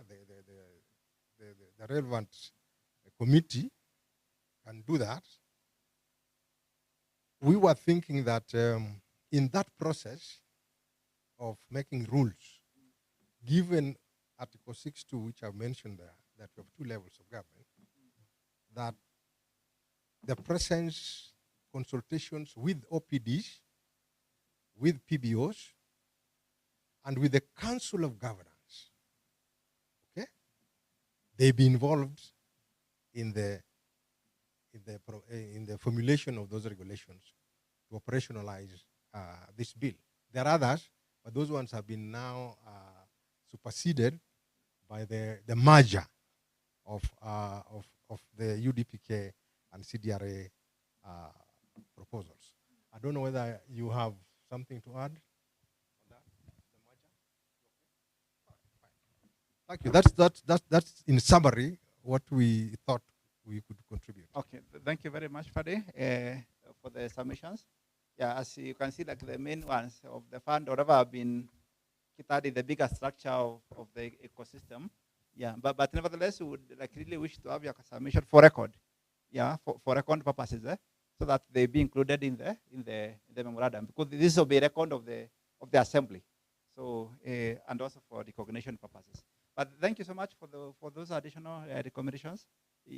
Some of them have already been subsumed by the bigger drafting. But if there's an extra one, which will be the memorandum, it shall also be considered, and we will alert the committee of the extra submission because the chair was here. Yes. Any other, before I come to you, I want to ask you a question. Any other institution who may have submitted a memorandum, but accidentally it may have not been part of the consideration, or who have read? Anyone? So I can see almost everyone who submitted the memorandum, we have done. So let's come to the gentleman. Yes, please.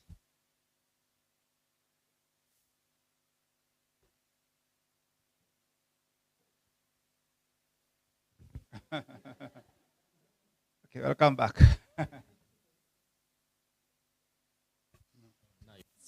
I think it started my desperation. Either way, I need you to go back to UDPK's clauses recommendation, I mean. Which one in particular? I'm still having an issue with class 2. The definitions? Yes. Okay. Which definition in particular? Disability? Both. You have taken the definition of accessible formats, which is the reasonable accommodation and disability, which... Let's try to project the earlier. Okay, you can submit. We are trying to project the earlier. Okay. The earlier memoranda. But you can proceed as we try to project. First of all, yes. You see, you have said that the definition of disability and reasonable accommodation was disagreed by the committee because it wasn't part of the bill. No, disability. That's not the reason. The disability. You had proposed a wording. The wording of the word disability. You had coined the wording. A wording for that. Because if you look at the meaning of disability, actually I just copy pasted from Article 260. Yes.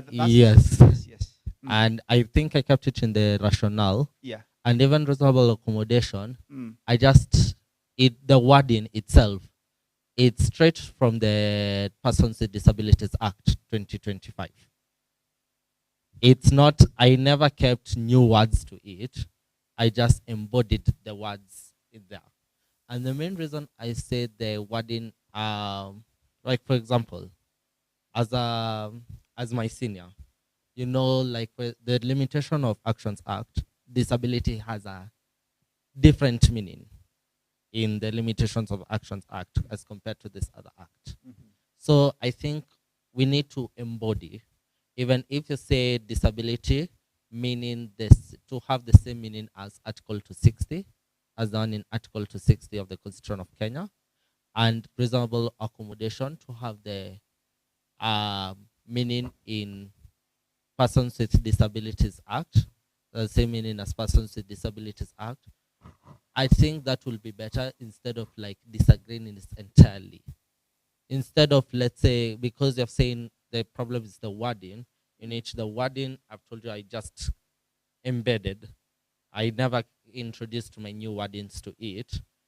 We can, instead of deleting it on its own and not including it, you can just change it in that perspective. No, do I explain again?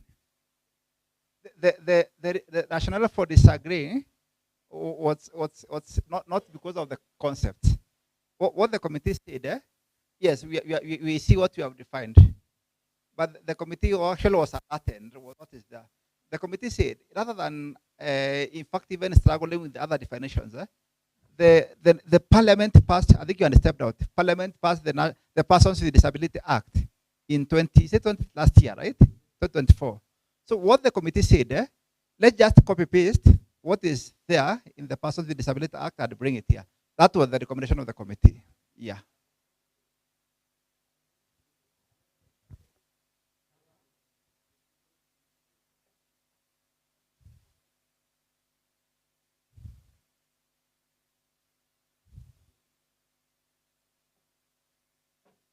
You can speak without it. You can hear you.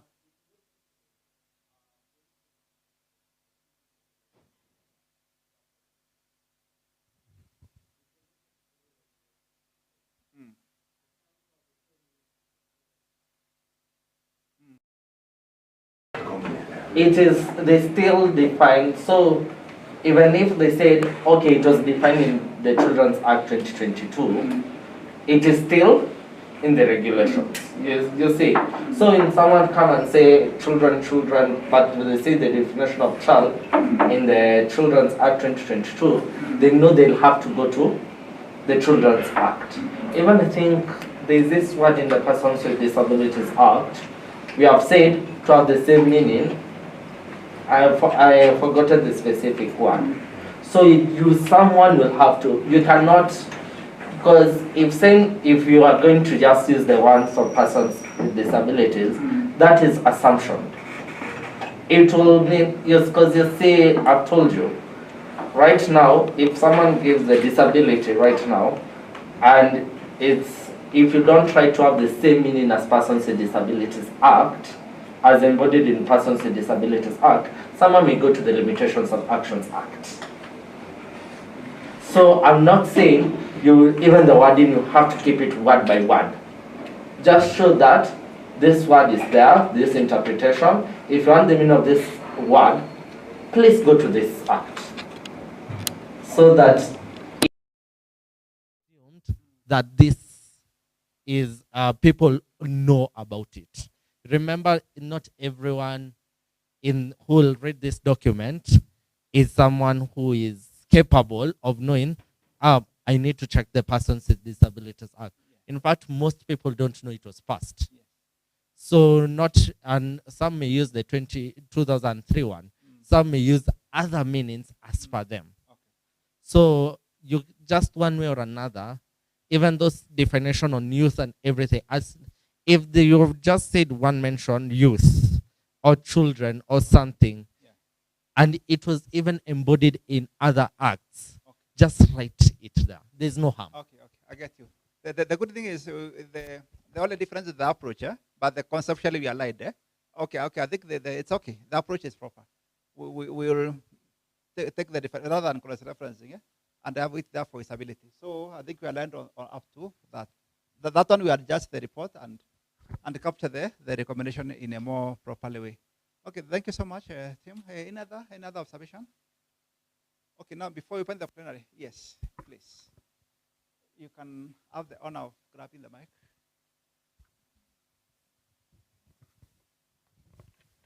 Hi, my name is Jackie Muraba. I'm from the Department of Public Participation and Civic Engagement in Nairobi County. I'm representing my director, Godfrey Ochele, who is not here because he had a meeting. And I'm a Gen Z, so I have to speak for the Gen Zs as well, yeah, to represent the Gen Zs. I'm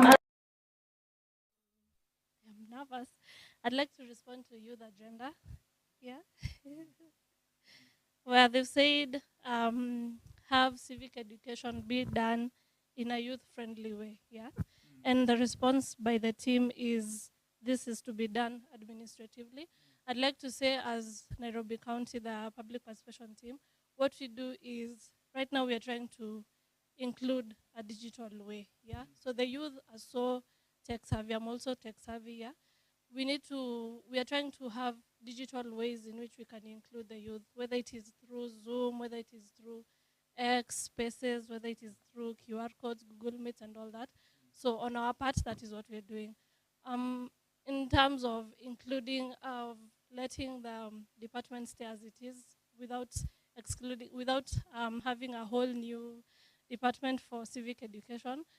I am relatively new in the public participation department. I started in January, and it was a bit hard for me because I'm not someone who speaks a lot in front of people. I tend to be shy at times.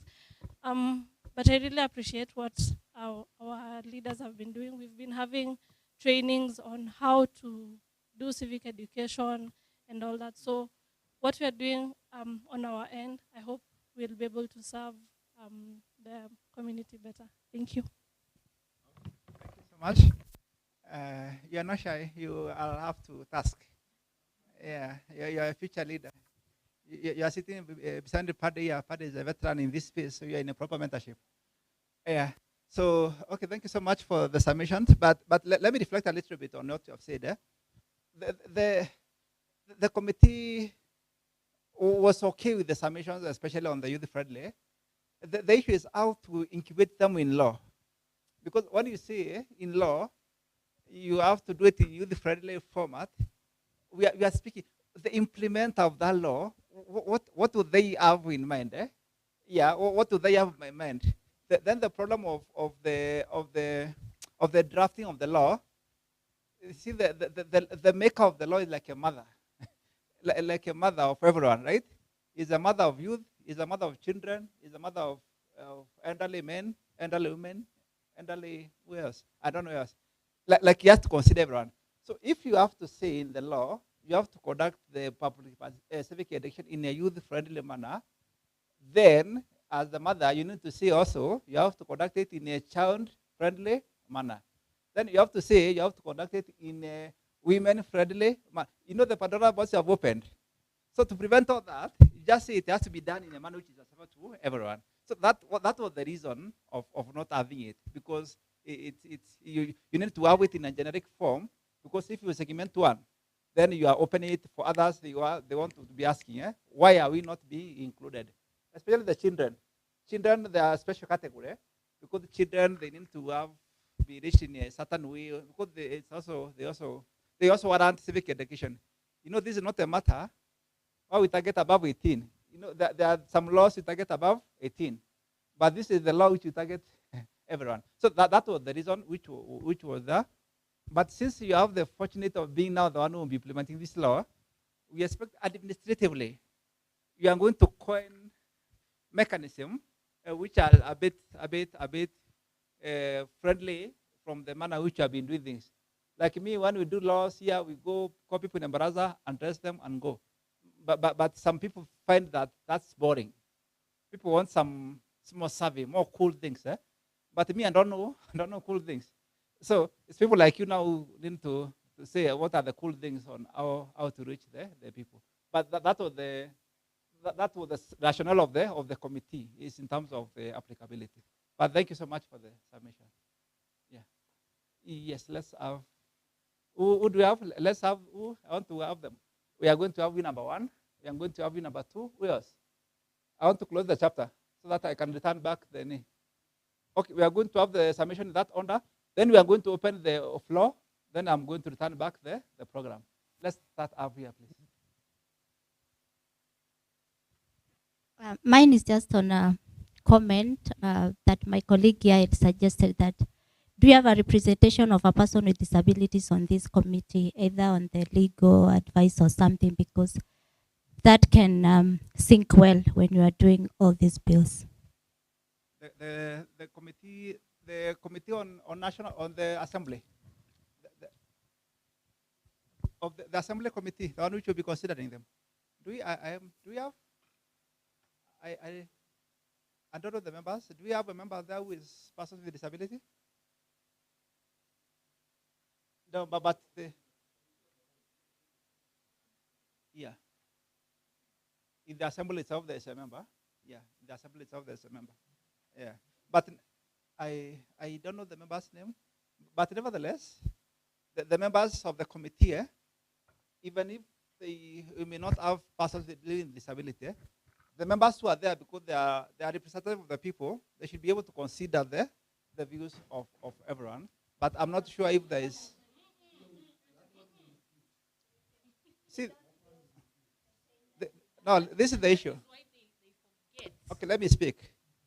The constitution of the committees of the county assembly, it's a matter of the county assembly.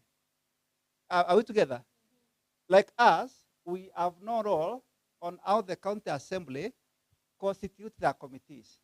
So unfortunately, it's a matter which we can't. If the speaker was here, we would have asked the speaker with the role.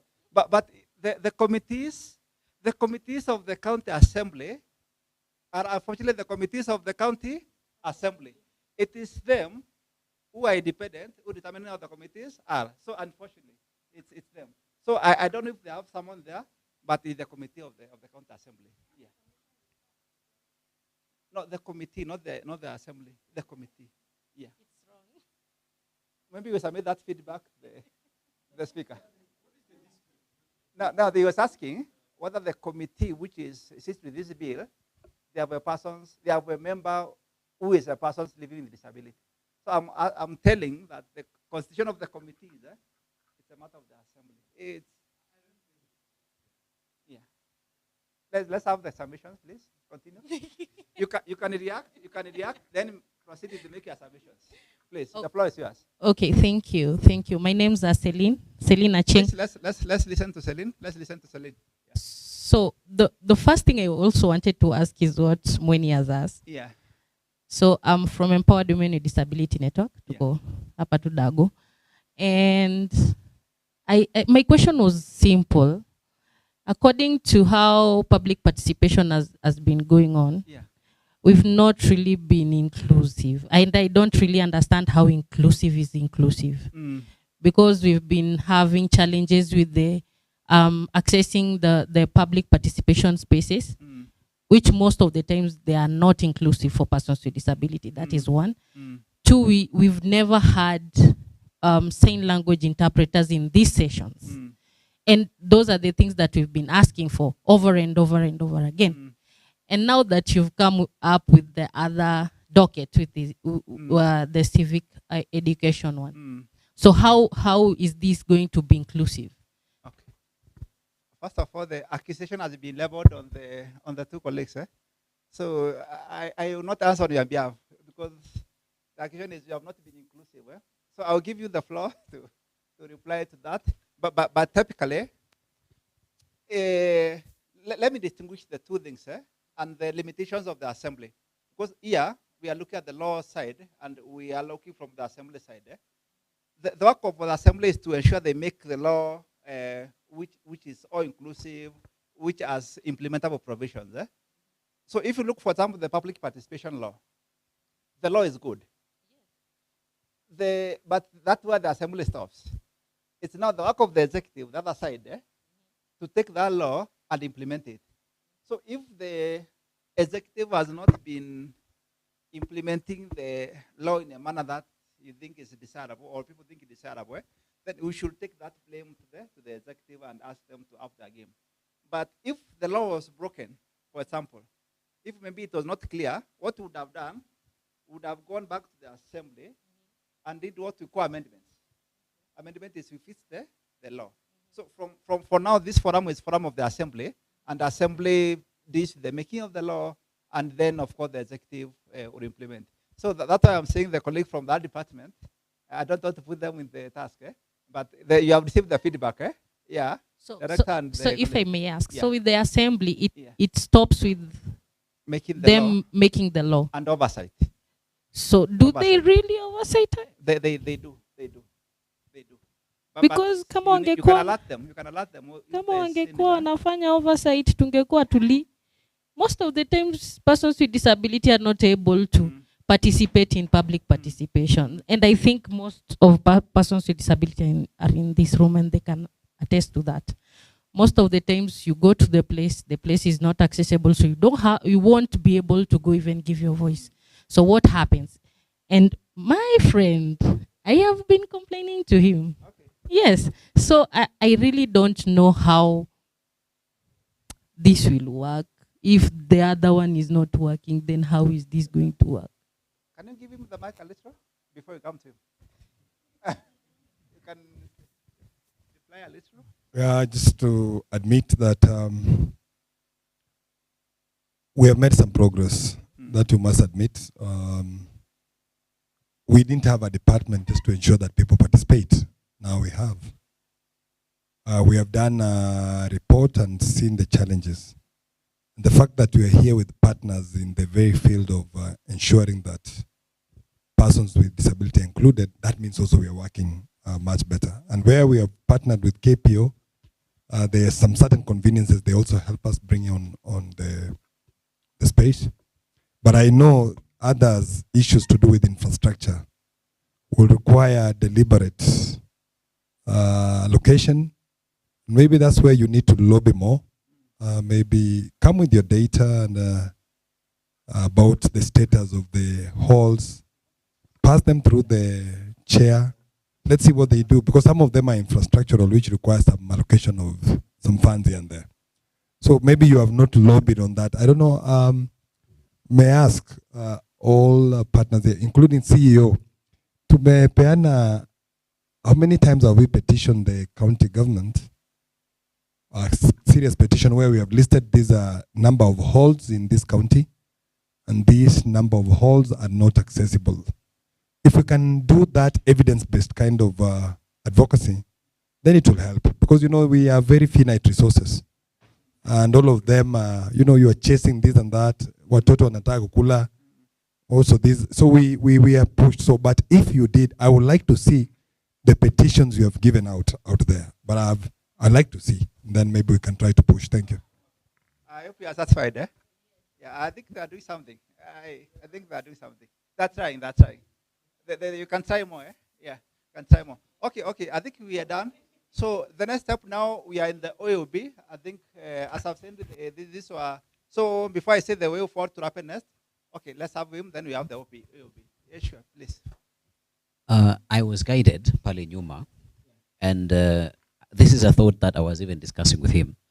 Of course, as the movement of persons with disabilities, of course, with the leadership of UDPK, ours isn't to try make this particular civic education bill reflect everything persons with disabilities. But what we know and what is for certain, our law isn't very clear at the county level. So we all agree. So as this is being passed, the persons with disabilities in the county then feel the urge, then we are feeling the urge to, kukiwa na an opening of an opportunity, anything that looks like an opportunity, you want to jump onto it. And as you've said, that there are laws, national laws that reference, for instance, the definition of disability. So probably what you would adopt here is to direct the committees and the people who are going to be implementing this where they should refer. I think that is missing. So that now it galvanizes what UDPK was talking about and everybody with a disability in here so that they do not feel left out in terms of the law referencing what is considered disability friendly. Okay, thank you so much for the submission. So what I'll do now, before I hand over the program, I want to open floor, an AOB. If you have something else which is incidental to what we'll be discussing, you can be on. Anyone? Anyone? I'll go one. I'll go two. I'll go three. So thank you so much, everyone.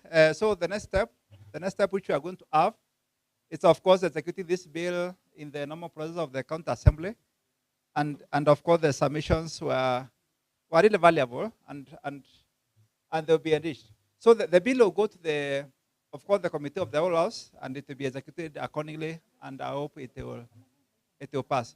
So at this level, allow me to return back the program back to the KPU. Elsie, you are done with the consultations. Wycliffe. Bwana Wakili, kabla uketi. Yes. What did we agree on the issue of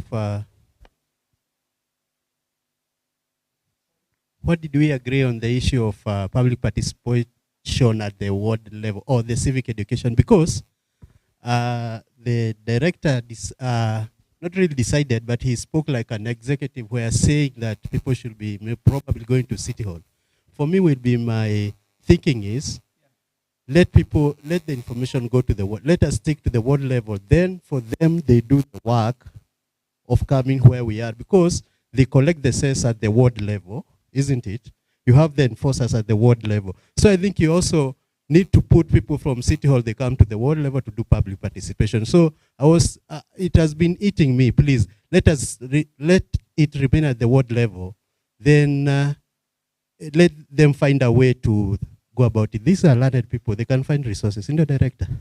Yeah, let us make the government work. Wanasema Nairobi na work. So let us remain at the ward level. Because this is my argument, director.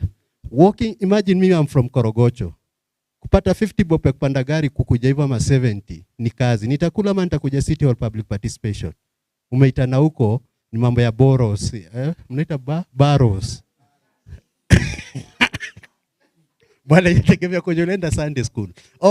Primary. So chenye apana, the director deciding that some of these things they go maybe at the sub-county. Imagine mimi niko Korokocho. Sub-county yetu iko Ruaraka. Sometimes tunasikia public participation iko Mathare North. Imagine mimi natumia clutches. Natoka Korokocho karibu na Dandora. I have to walk hiyo distance yote. Nikitumia nduthi ni more than 200 shillings. Tena uniambie hata hiyo data yenyu. I wish mngekuja now in this thing tujue how many participate. My sister there, Gen Z. Data yenyu ya persons with disabilities per ward ikoje? Because you do this nini.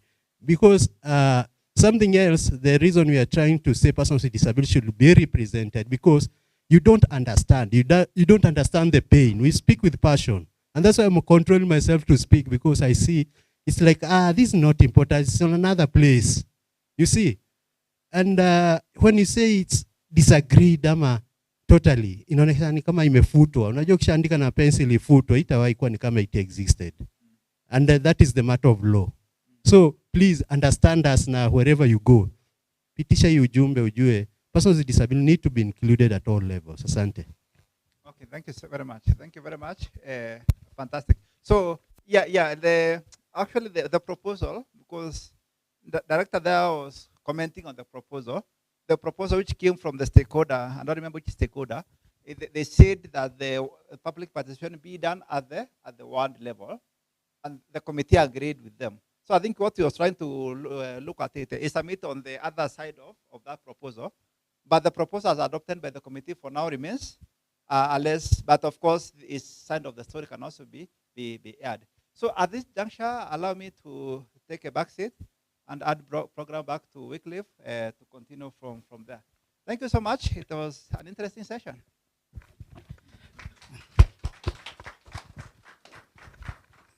Thank you very much, Wakili. I hope now we are in agreement after disagreement. Is it so? Is it so? Now, at this point, I think we're coming to the close of this session. I know that from the look of things, energy levels have gone down. Is it so? I'm going to skim another two hours. Yeah. Okay, so I want to welcome two participants to just make general remarks about the day. And I'll start with the Easter. Please come and make some remarks. Then we'll have Elder Paddy. Then we'll have to close with the Madam CEO. Good afternoon, everyone. Ladies and gentlemen, I will say thank you so much. Thank you for honoring the invitation. Thank you for your contribution towards this document.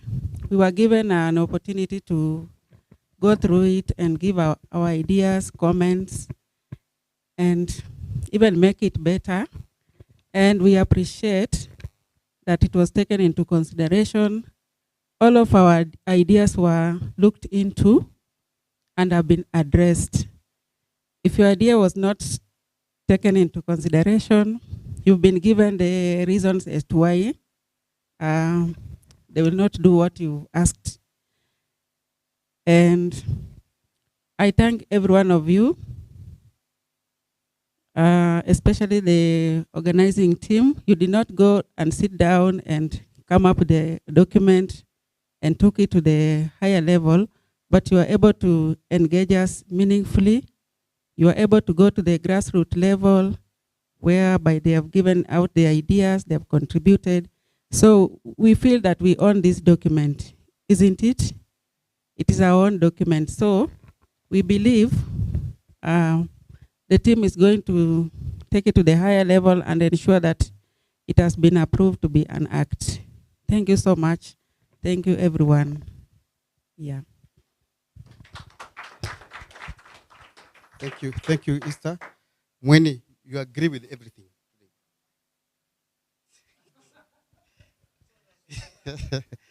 Okay, we'll have another session. Elder Paddy, please let me bring the mic to you.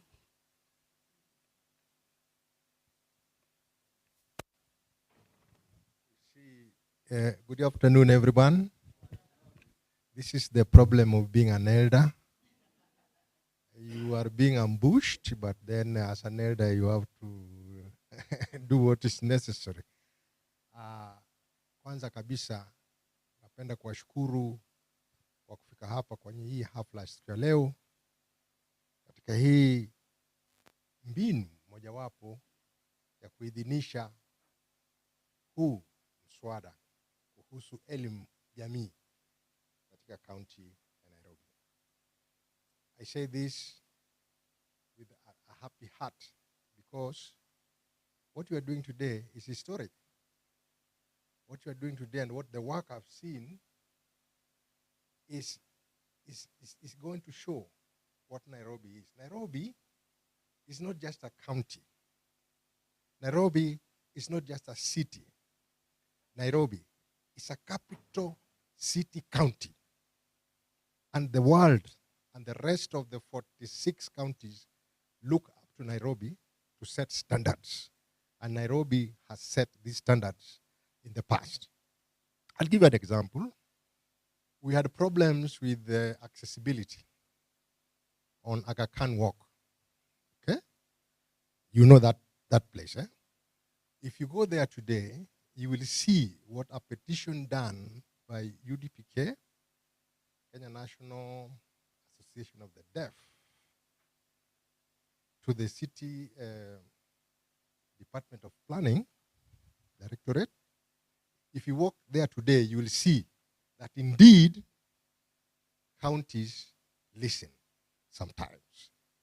And that is the evidence, it is accessibility compliant, that the Aga Khan Walk, right? Yeah, if you will see all those adjustments that have been made.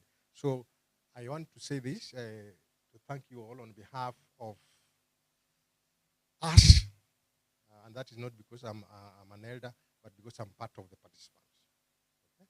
So thank you very much, and KPO, thank you for having the wisdom, the insight of having to partner with the county government as part of ensuring that this bill is truly and meaningfully representative of the interest of all Kenyans, inclusive of all Kenyans who are residents in Nairobi.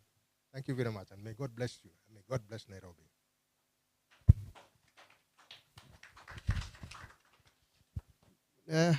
Our elder deserves a better clap.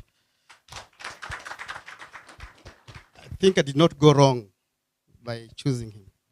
So at this point, we have 3 participant lists circulating. Kindly ensure that you fill all the 3 before you leave.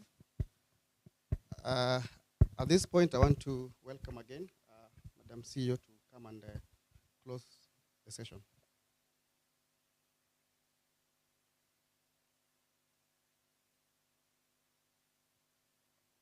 Thank you.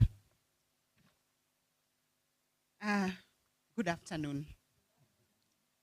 I really want to, I was just whispering with Wakili Martin here that it is really exciting, joyful. You feel you have added value when you have the level of participation that we have had today. I am really humbled by the time that we have all taken to look into the bill, to actually listen, to what is being presented by Wakili and be able to critique, so that at the end of the day, our collective agenda is to make it representative. It may not all be how we want it to be, because law is law. There are ways in which it is done. But the most important thing is that the information we have given has been taken note for consideration, for people to look into, even in other appropriate bills, even if not this one. For example, matters of important matters of very, very important persons, marginalized groups, including persons with disability. We now have the PWD Act right now at the stage of developing guidelines to operationalize them. So we want to interface with that very critically so that we can be able to enhance it, strengthen it, to make sure that it is addressing what it is that we need as Kenyan citizens, so that for all of us, no one is left behind. So really, thank you so much. This was very robust. I am excited, I'm impressed, I'm looking forward to another session of the very same team because of your levels of participation. You can imagine if Wakilis have done such a job of compiling, making sure, going through, looking at the laws that interface with, and things like that, and then people do not make any comments on it. So really, thank you so much. Those were very, very important ideas, comments, lessons that we have learned, and even knowledge enhancement in terms of information. I just want to echo and emphasize, friends, one key way forward for us so we can make sure the things that we have said actually see the light of day with the chairperson of the committee. And I commit that as KPO, we shall be in consultation with the Honorable Muga so that he can indulge that the committee looks again into the new proposals we have said, submissions, the comments we have given, before they now commit the document for consideration to the committee of the whole. Members, kindly send your amendment forms by the 20th of December. After which, I will say, as the clergy would say, when they say, when they're marrying people and they say, if you have something to say it right now, by 20th. After that, let two people go and do everything that appertains. You know that statement, eh? Please send your forms to KPO by 20th of December. And we will request indulgence of the chairperson to accept new proposals and any comments that you have so that they can look into them. Moving forward, the steps will be, and I do not want to repeat in the interest of time, what Wakili has already explained in terms of the next steps. Thank you again, members. Allow me to just read my closing remarks here, and I will make it very fast. I know we have other competing interests that are coming.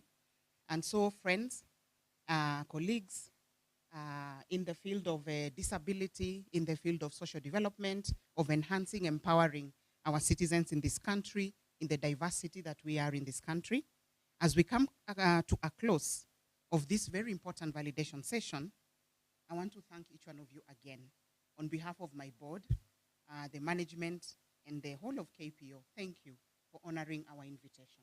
We are humbled that you are able to come, put the time, put the energy, and what you have invested in today's discussions. What we have witnessed here, friends, is exactly what meaningful participation is about, where all of us have said, have had a voice, have had a chance to be heard, explanations to be given, so that together we have had constructive dialogue and a shared commitment in the direction of representation of everybody. The validation of earlier submissions, alongside the new inputs that you have given at this stage, will greatly strengthen the quality, the relevance, the inclusiveness, the responsiveness of the Civic Education Bill 2025, Nairobi City County. Again, I want to thank the Culture and Community Services Committee. Please pass our regards to them for their commitment to this process and willingness to work with us as non-state actors to listen, to guide, and also ensure that we are within the confines of the law. To all of us, your presence here was very important. Our work does not end here, friends. The next step, as has been explained, will be not only consolidation, but also consideration of the new input that we have given. So as we leave this room, every one of us, I want to invite us to continue to carry the energy that we have had today, because we firmly believe what we have begun here has set a precedent, not just for Nairobi, but for our country, Kenya. Together, we want to build a future where civic education is not an option, it is a guarantee. And where participation is not symbolic, it is meaningful. And where inclusion is again not symbolic, it is actually meaningful. On behalf of KPO, I once again thank you. And I look forward to continued participation with each one of us. We have taken your contacts, and whenever we have an interface with any piece of legislation, we are sure to reach out to us so that we can collectively speak to it and make it more representative. We look forward to continue collaboration as this bill moves forward to the next stage. Thank you very much, ladies and gentlemen, and good afternoon to all of us.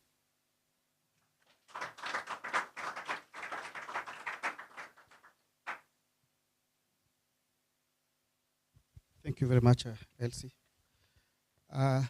Mweni, you're now in between our lunch and going home. Do the next.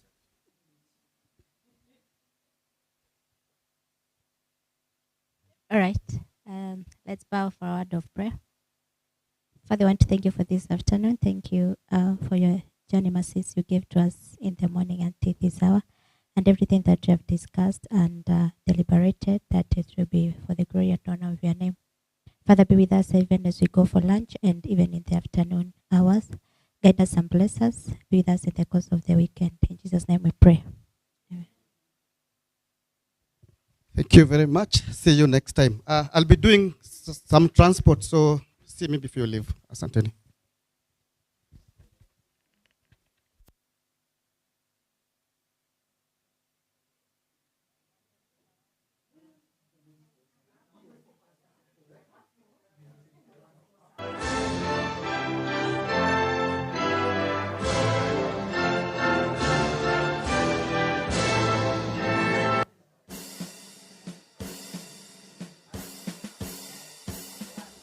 Ee Mungu twaomba uilinde Jumuiya Afrika Mashariki, tuwezeshe kuishi kwa amani, tutimize na malengo yetu. Jumuiya yetu sote tuilinde, tuwajibike, tuimarike, umoja wetu ni nguzo yetu, idumu jumuiya yetu. Uzalendo pia mshikamano, iwe msingi wa